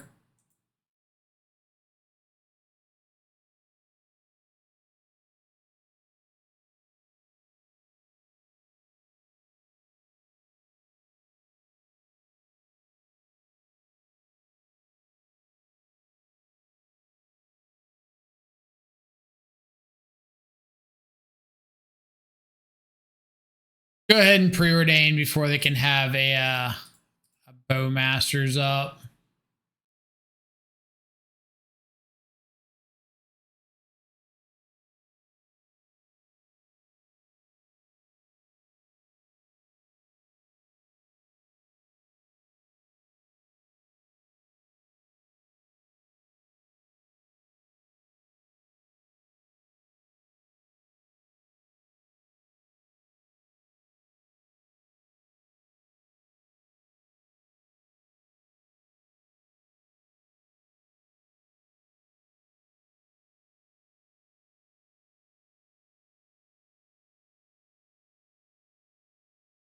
Okay.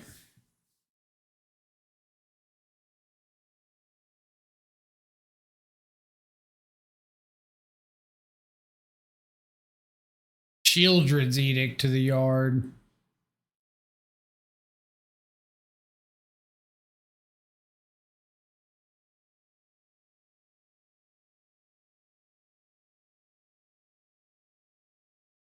I'm going to Bowmaster in response to this.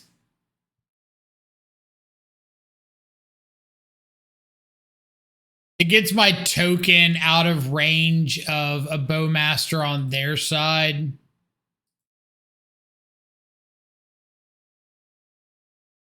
Means even if they have like a Bowmaster to take out my Bowmaster, I've at least got a body on board.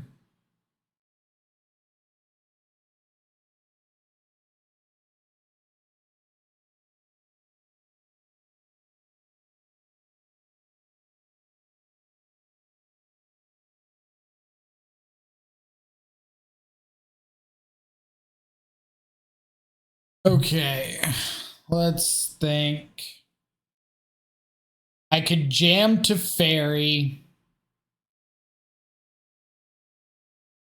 Looks really, really bad if they have Force and Negation untap Kaito.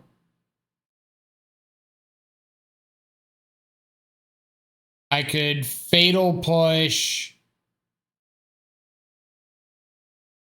Well, Counterspell does nothing into Kaito.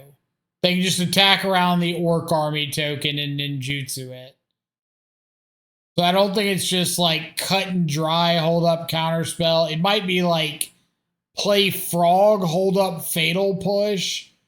Because if they have Kaito, I have to Fatal Push regardless. Unless I'm trying to play around like end of turn removal, untap, attack ninjutsu or something.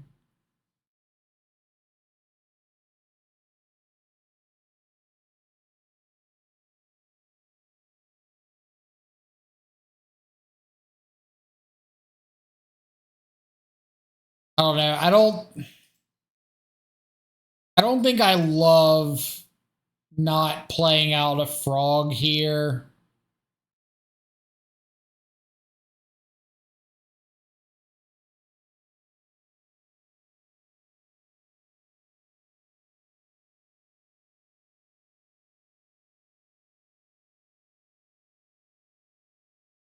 Just because, like, I guess I could have end of turn Stern Scolding.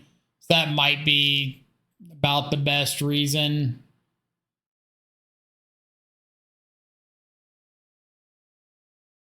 Cameo is fine.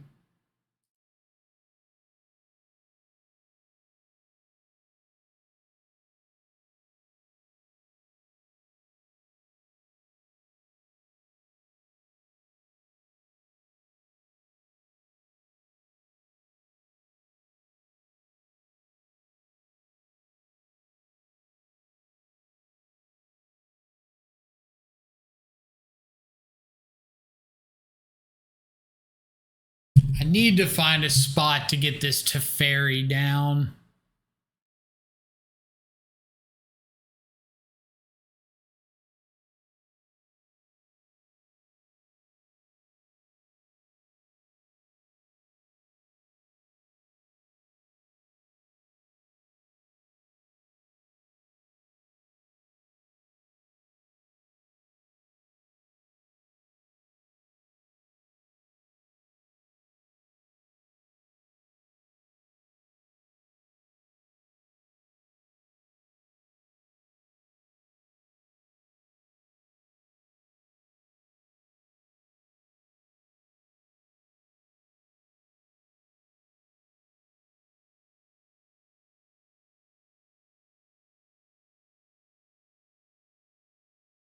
It's like 200% Kaito, right?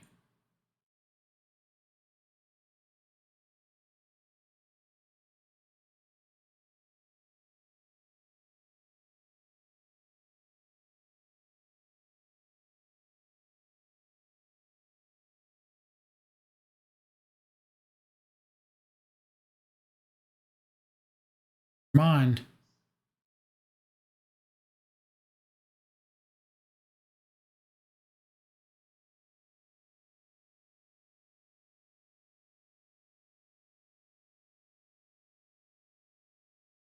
Here, deal with this.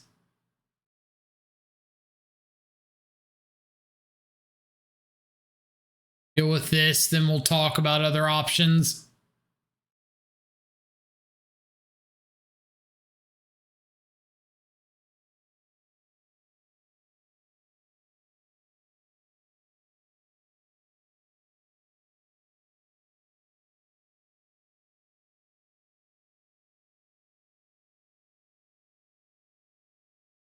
Okay. Like Snapcaster, Cling to Dust, something out of their own yard.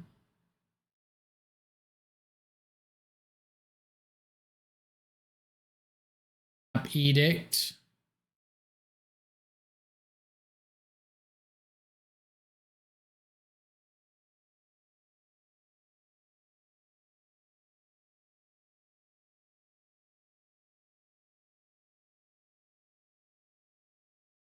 All right, well, I'm going to make you show me Force Blue card.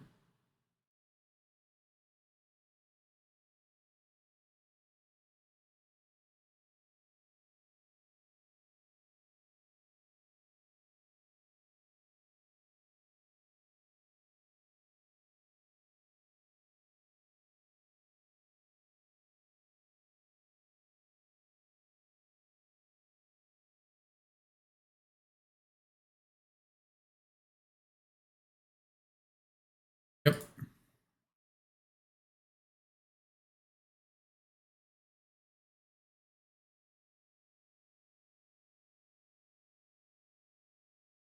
Like a pretty all right trade-off for me.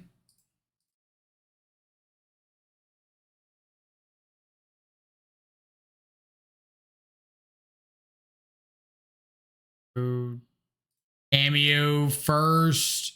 I'd rather have the Psychic Frog down, but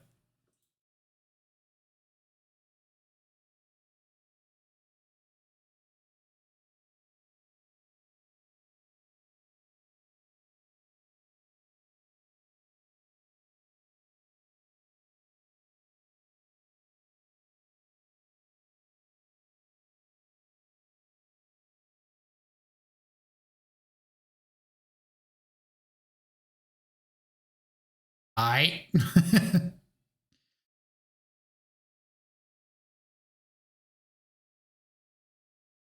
guess they could have like subtlety.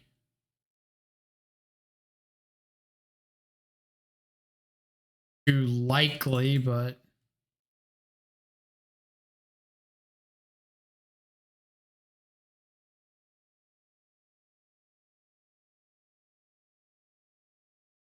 to dust.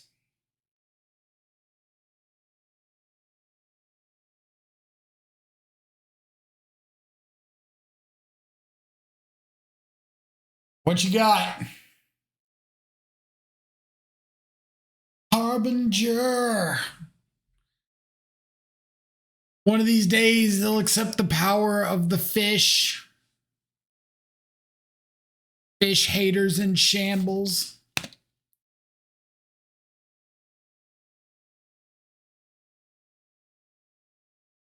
Fish is unplayable in modern.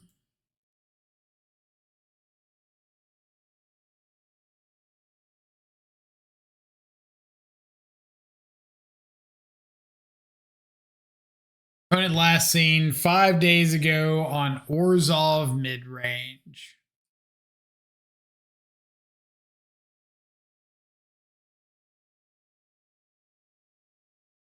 Oh boy.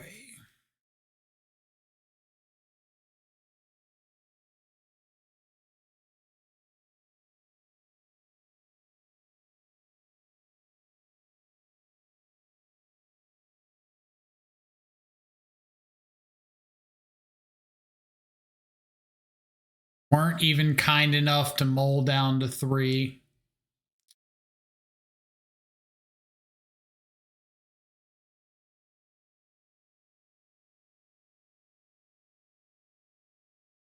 Take a Overlord.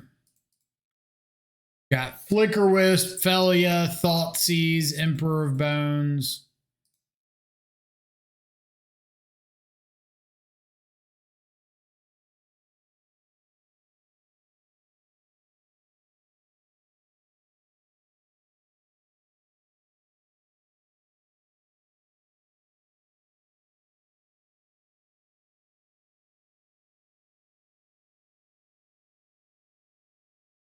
I don't know what I did, but opponent says you are my hero. And slightly concerned.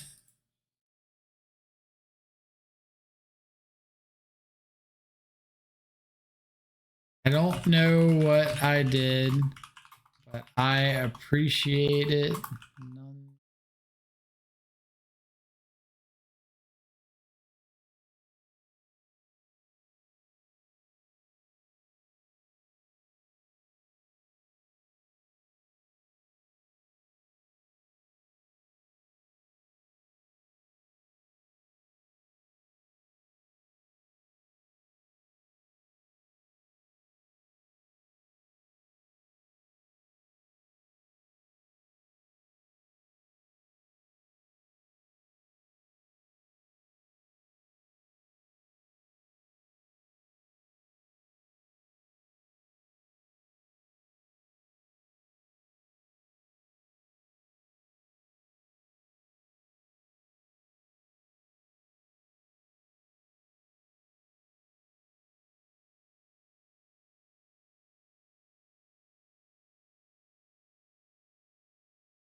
These can resolve.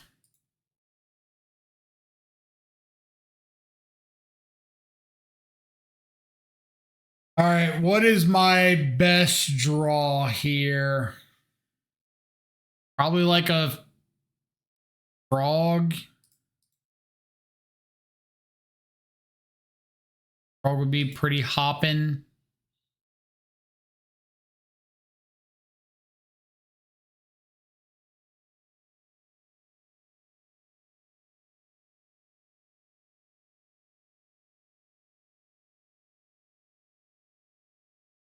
Cycle in case I hit a thought seize.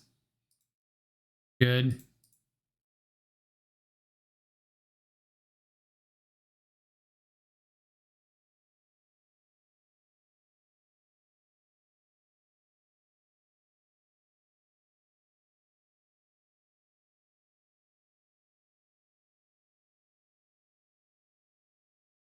No second land drop or third land drop. Whatever number is after 2.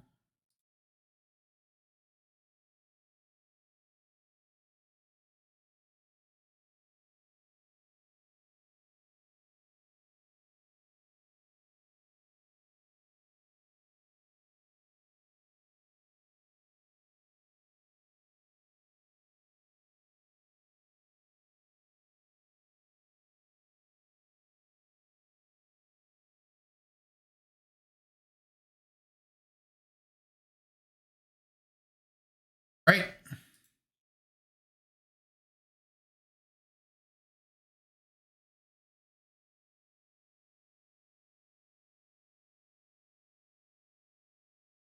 Is there a best way? I guess if I go Fatal Push the Bowmaster, I can flash in my Bowmaster, ping Felia, block with the token, keep my Bowmaster around. As opposed to flash in Bowmaster, shoot their Bowmaster. No, I can still Prismatic ending the Felia.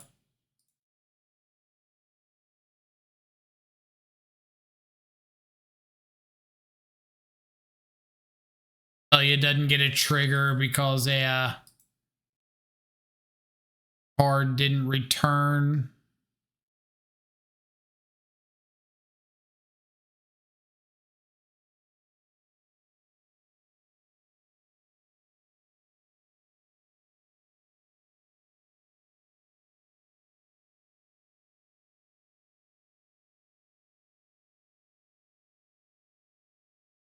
Saw through my guys.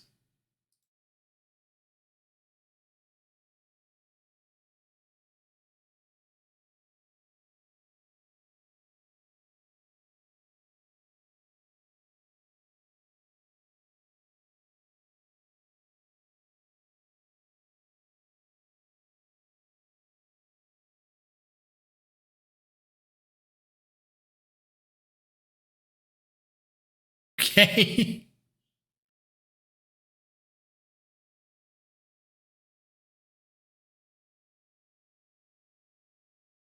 Sorry.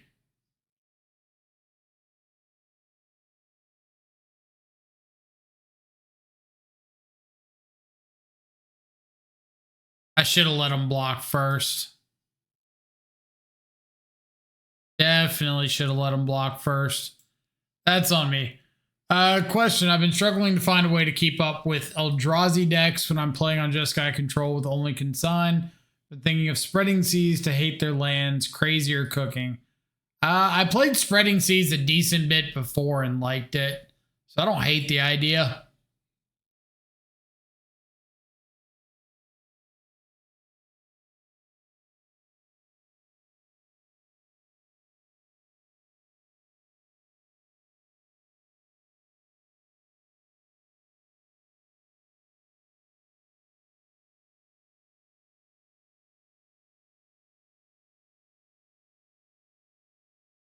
Linking their own Emperor.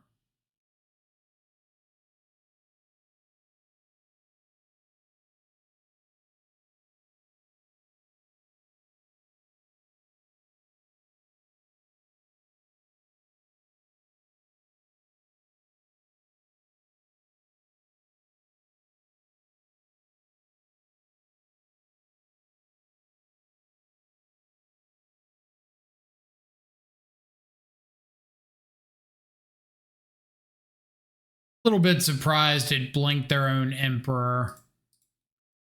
I think I just have to like try to push the issue with these tokens. Thought for sure they were going to blink my army token.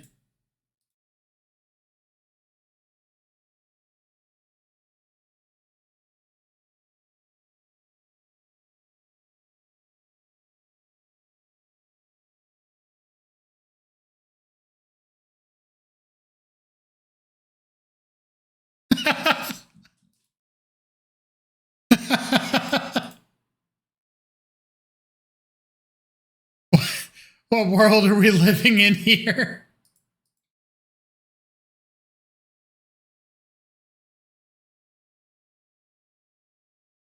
You're clearly in the Matrix.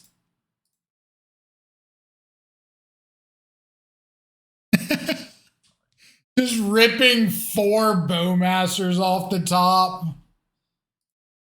I mean, I'm sorry. I did not deserve that.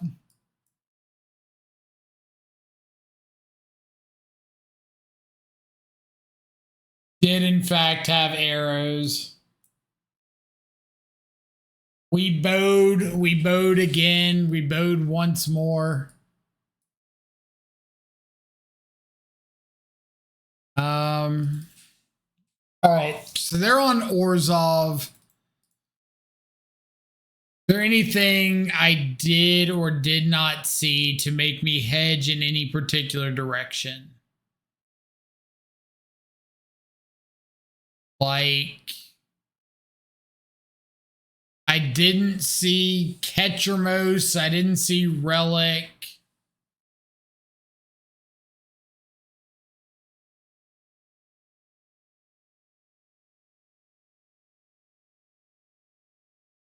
Consign is really, really good into both Felia and Flicker Wisp.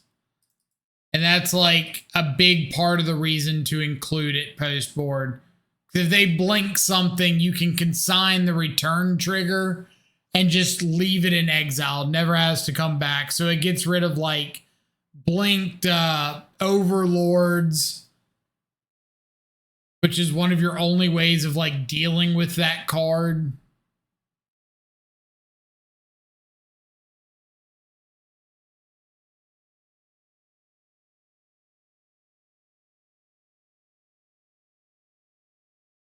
Poured out a Teferi on the draw.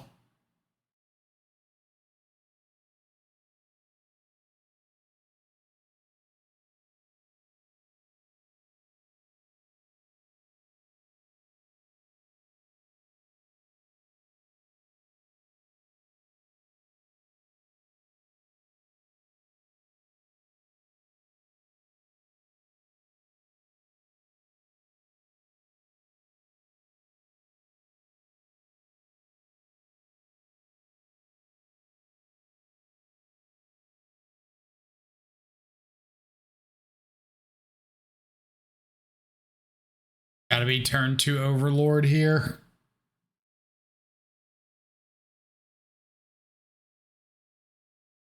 Never mind.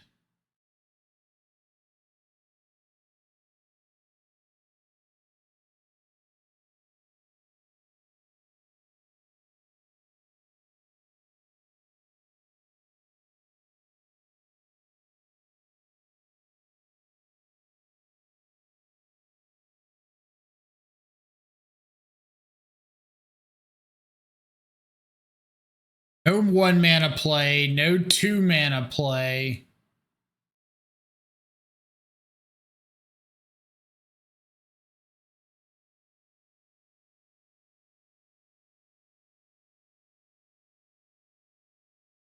I think I'm going to counterspell this because they left up Godless Shrine.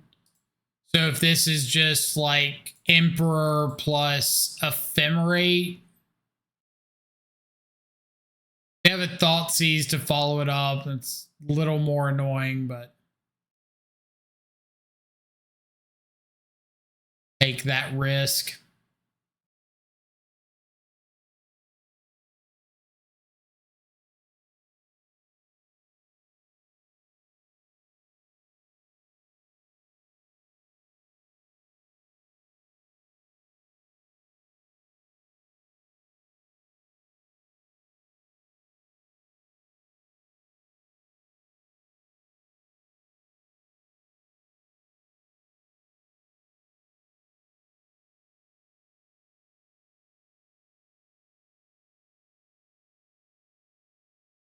Turn 3 with nothing.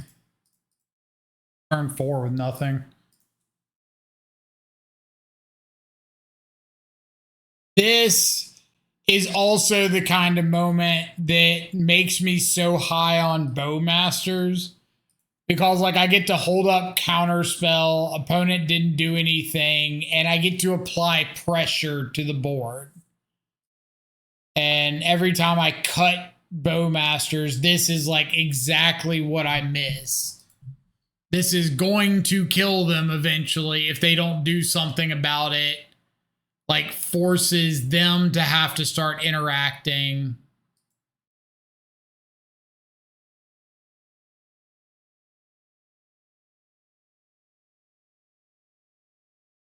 Still fairly confident that they've got an Ephemerate in hand.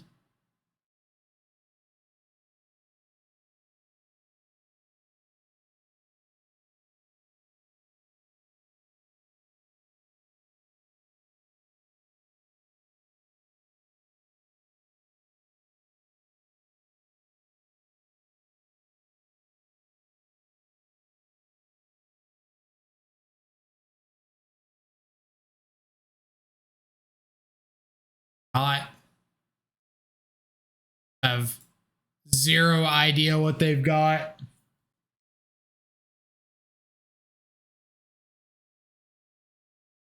Solitude Ephemerate. Fine.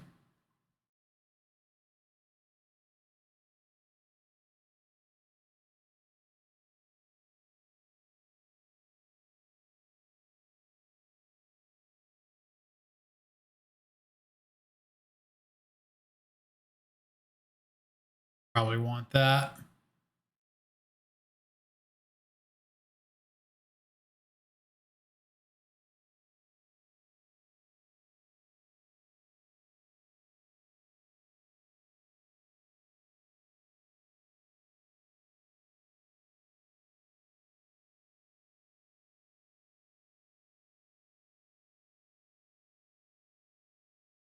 Looks like a pretty good Celestial Purge target. Let them go to combat, target something. Purge. Now, Flicker Wisp gets exiled because this isn't a May. So Flicker Wisp goes bye-bye. Attacking with Solitude is fine. I think we're just going to untap, play Ketramos, hold up Counterspell, and try to go to the next turn with something good.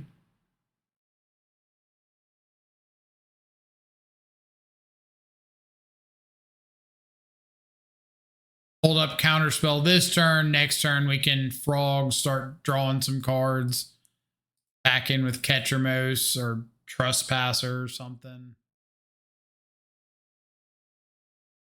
Recruiter.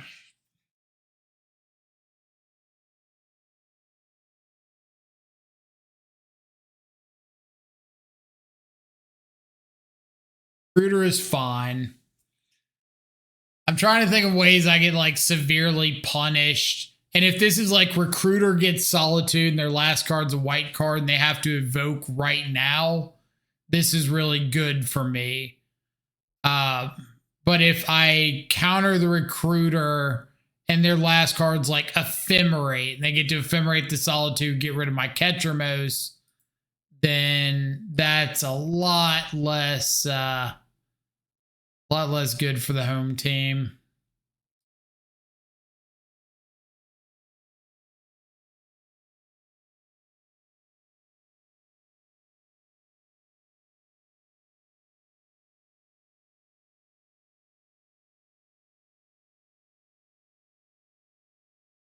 Playing out Graveyard Trespasser because exiling the Emperor of Bones gives exactly 7 cards in exile.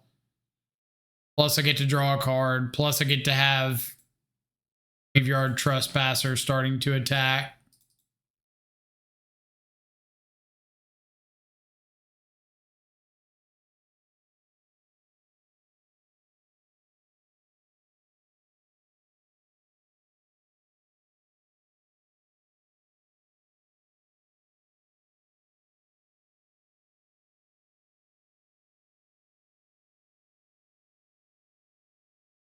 Have the thought seize.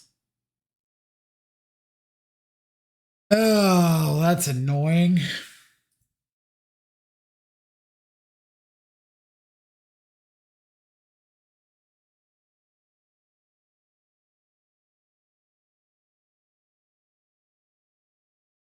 Super annoying.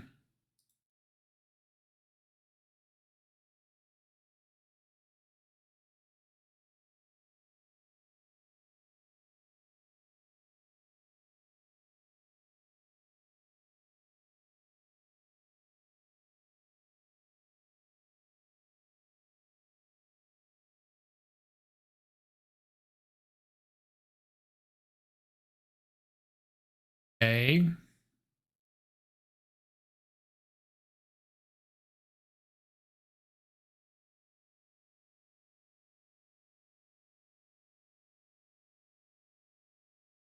there any world I'm bouncing this solitude?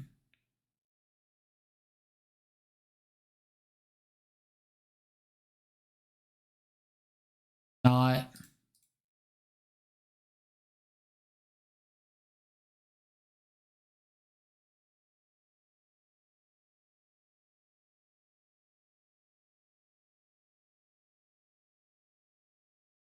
I'm willing to trade off this trespasser though.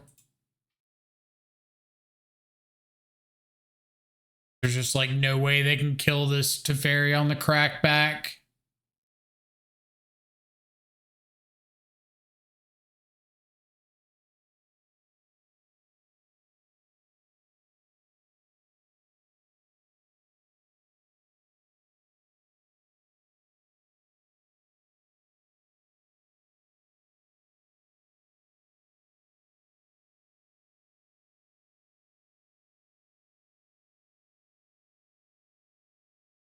Not bad.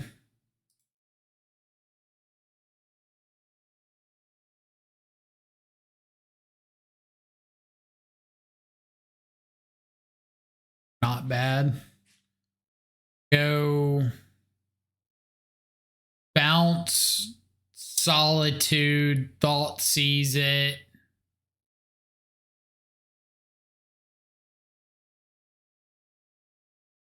What we draw.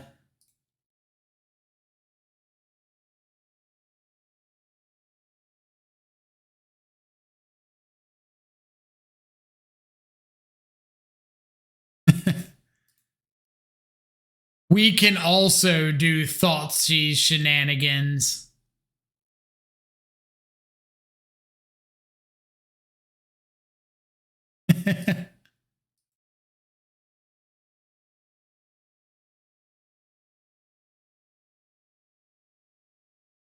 No, I was typing back to opponent. They said, okay, I give GG's. Typing back, I'm sorry, that was pretty evil. I apologize. Oh, man. Okay, so 4-1 with Esper. We beat what? We beat Blank. Oh, we lost to Grixis Goryos. And then beat Sam Combo, beat the Frog or Grixis Control, beat Blank, and beat. With the Hollow One. It definitely feels like Teferi gives the deck a lot more game into the fair matchups.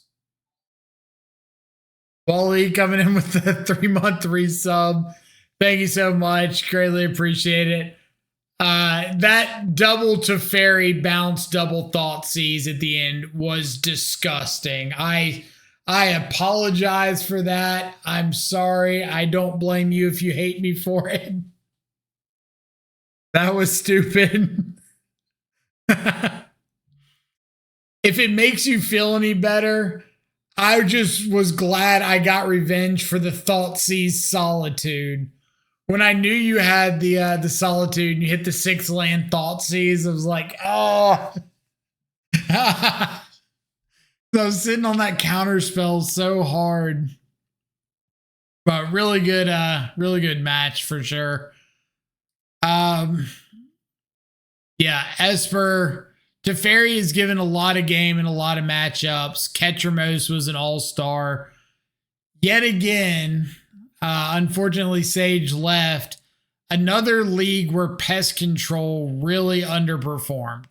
I think I cast pest control one time the entire league, and it killed like a nether goyf that wasn't even doing anything.